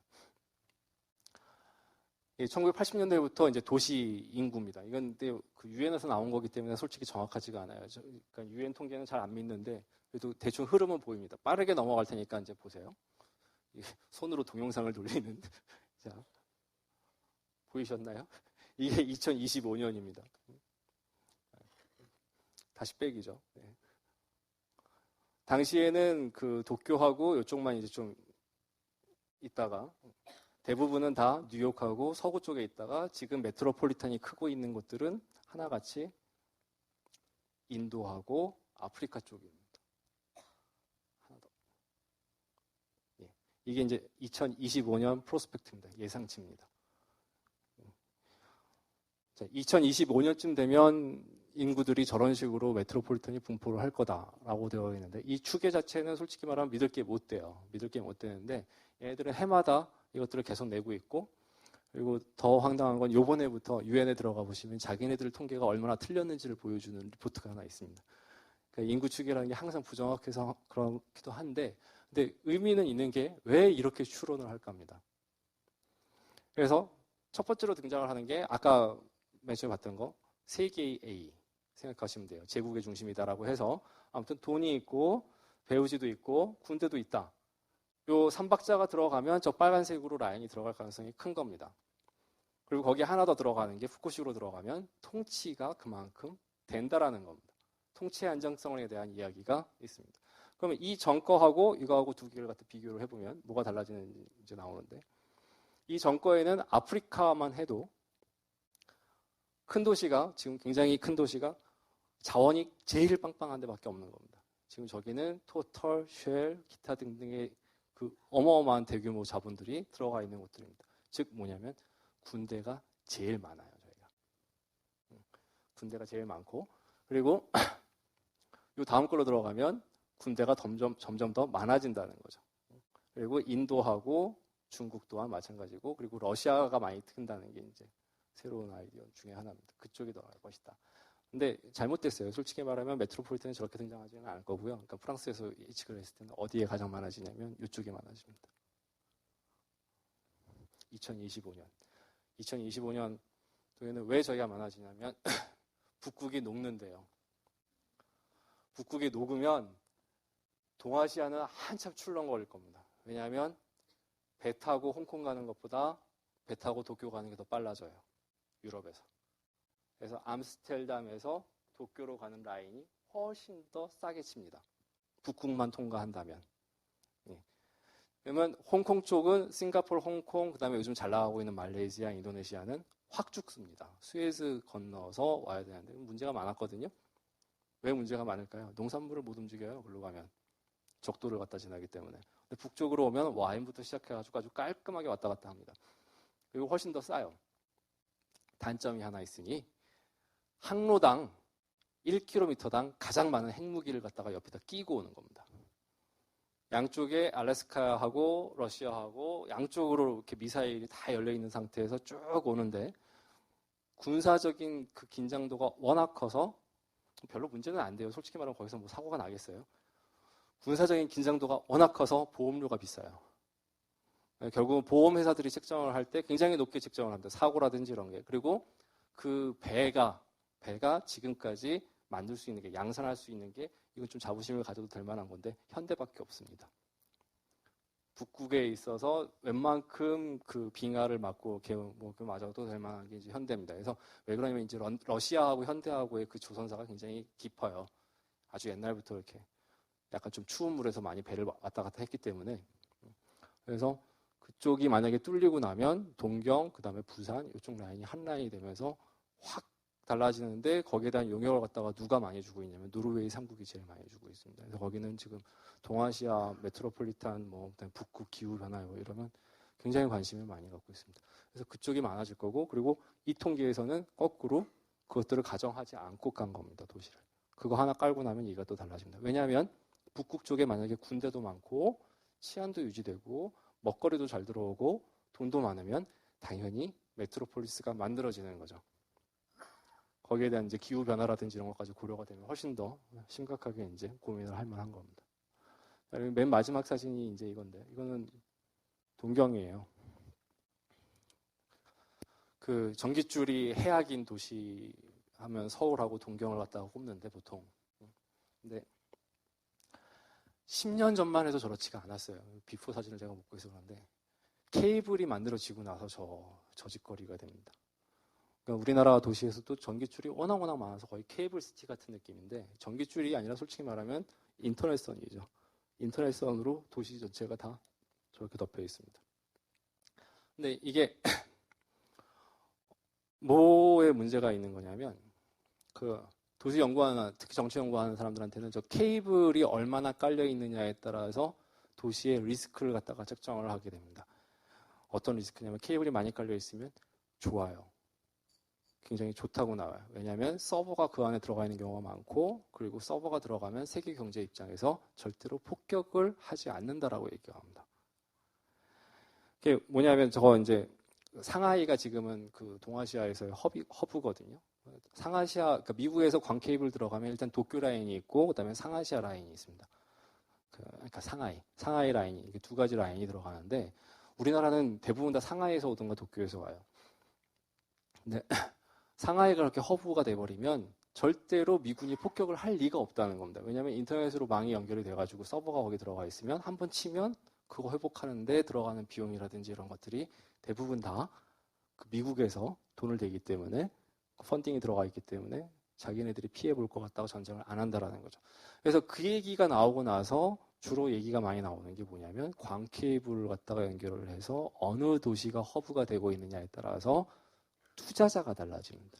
그러니까 물리적으로 전혀 상관없는 거예요. 솔직히 광케이블 있다고 해서 아포파 안 하겠어요? 근데 투자자들이 그걸 상품으로 만든 거죠. 그래서 내가 상하이에 오피스가 있다라고 얘기를 하면 그러면 거기 물리적으로 허브가 몇 개야부터 해가지고 하면 그러면 투자자의 안정성이 더 높아져서 크레딧이 올라가게 상품을 개발을 하는 겁니다. 금융 상품을. 그러면 그쪽에 투자가 훨씬 더 유리해지는 거예요.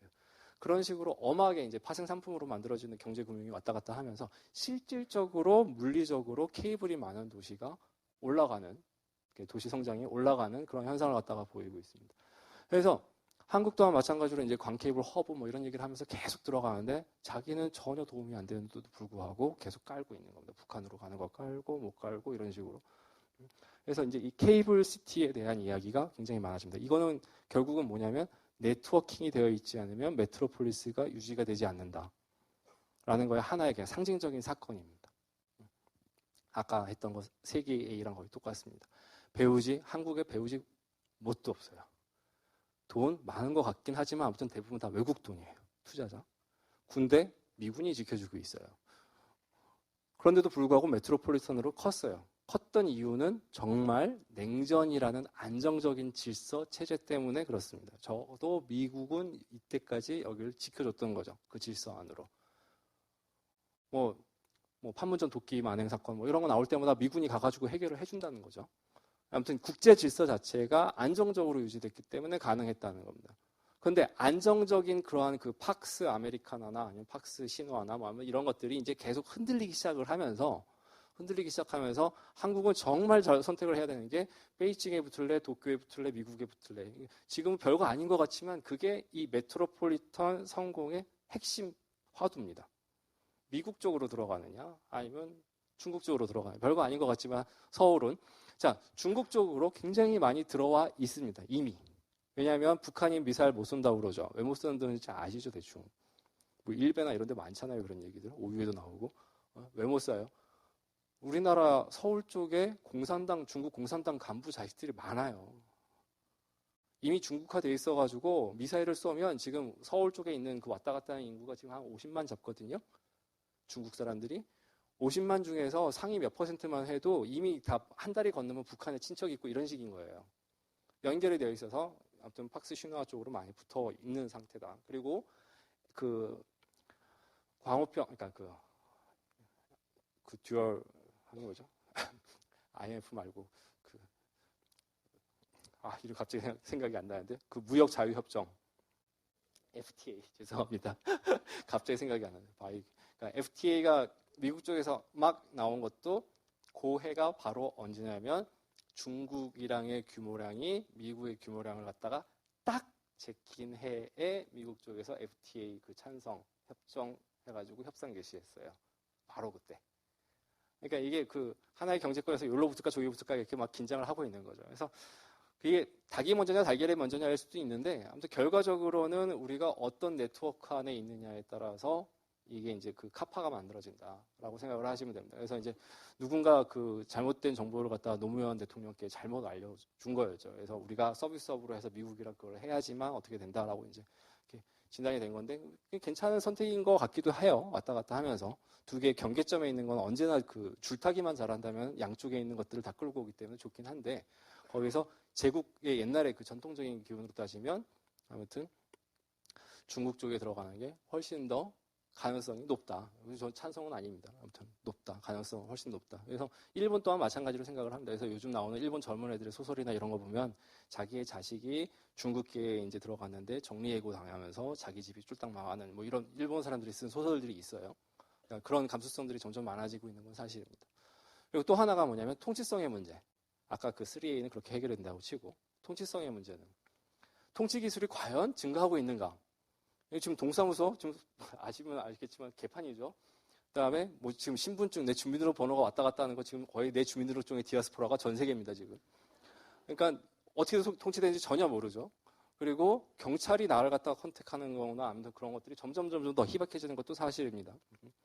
그리고 사람들이 움직이는 거에 대해서 통계를 잘 잡느냐 이것도 조금 의심스러워요. 왜냐하면 지금 서울에서는 10%는 외국인이라고 쳐야 되는 거거든요. 그럼 통계가 잘 안 잡히는 겁니다. 누가 어디서 돈을 벌고 어떻게 가는지에 대한 통계가 잘 안 잡히고 있는 상황인 겁니다. 거기다가 잘 사는 사람들은 잘 사는 사람대로 다 돈을 갖다가 해외에 돌리고 있고 뭐 외국 자산도 있고 막 이런 식으로 들어가면서 점점점 통치가 잘 안 되는 쪽으로 갑니다. 그렇게 됐을 때 이 통치성은 옛날같이 그러니까 그 주민등록증이라든지 이런 그 고전적인 그 규율 통치 권력으로 잡는 게 아니라 자유주의 통치성으로 넘어와야 되는 거거든요. 적당한 순간에 냅두고 야, 이 정도는 못 참겠다, 잡자라는 이 비정상과 정상을 나누는 테크닉이 굉장히 발전해야 되는 거예요. 그래서 요번에 박근혜 대통령도 이렇게 딱 했을 때 요건 탈세다, 요건 잡자 뭐 해가지고 딱 시범 빠따로 지금 이렇게 혼나잖아요. 그런 식으로 시범 케이스가 발전하는 게 정말 효율적인 통치술입니다. 그러니까 내가 만약에 통치를 갖다가 일일이 다 못 잡을 때 한 놈만 패는 거예요. 보통은 그렇게 가요.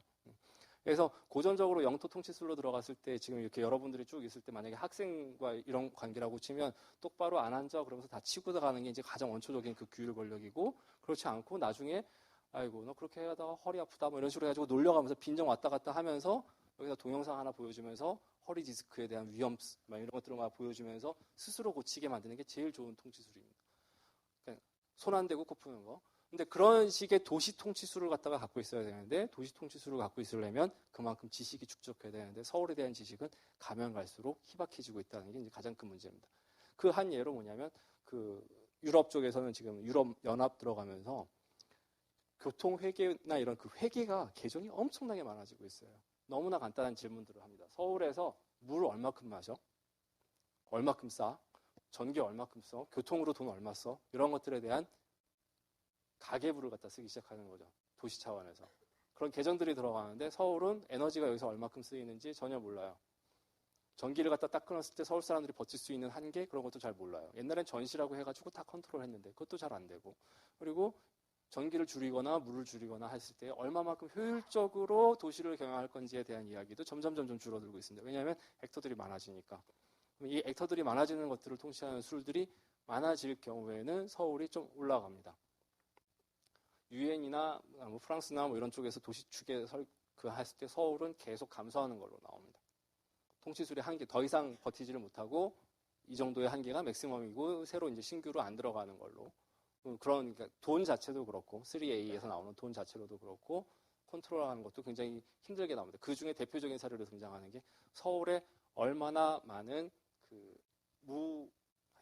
말 조심해야 되는데 아무튼 법적으로 허락되지 않은 노동자들이 많은지 그런 것들에 대한 통제가 점점 안 된다는 거예요. 비정규직이 그리고 제일 많아지는 도시 중에 하나입니다. OECD 한 5년 전부터 서울은 계속 탑이에요. 비정규직으로는.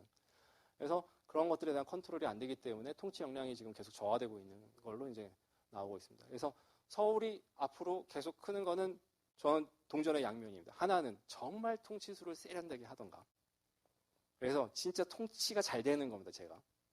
뭐 놀아봐야 이 손바닥 아니다. 뭐 이래가면서 이렇게 얼르고 달래고 하면서 적당히 불법도 해가면서 살 수 있는 그런 그 끈들을 많이 만들면서 여기서 카파를 갖다가 올려놓는 방식이 하나 있는 거고요. 다른 하나는 철저히 독재 권력으로 들어가서 캠프 도시로 만드는 방식이 하나가 있습니다. 근데 캠프 도시라는 게 별거 아닌 것 같은데 싱가포르예요. 싱가포르 메트로폴리탄이라고 그러는데 그걸 갖다 구획해서 나눕니다. 영토 통치가 달라지기 시작하는 게 이제 두 번째 방식입니다. 즉 뭐냐면 압구정이나 강남이나 이런 데 들어가면 자유를 갖다가 만끽해요. 거기는 메트로폴리탄의 질서가 나와요. 근데 저쪽으로 들어가면 굉장히 캠프 중심으로 움직이면서 도시에 필요한 기능들을 값싸게 서빙하는 그런 클래스들이 모여 있는 것. 즉 듀얼시티의 탄생입니다.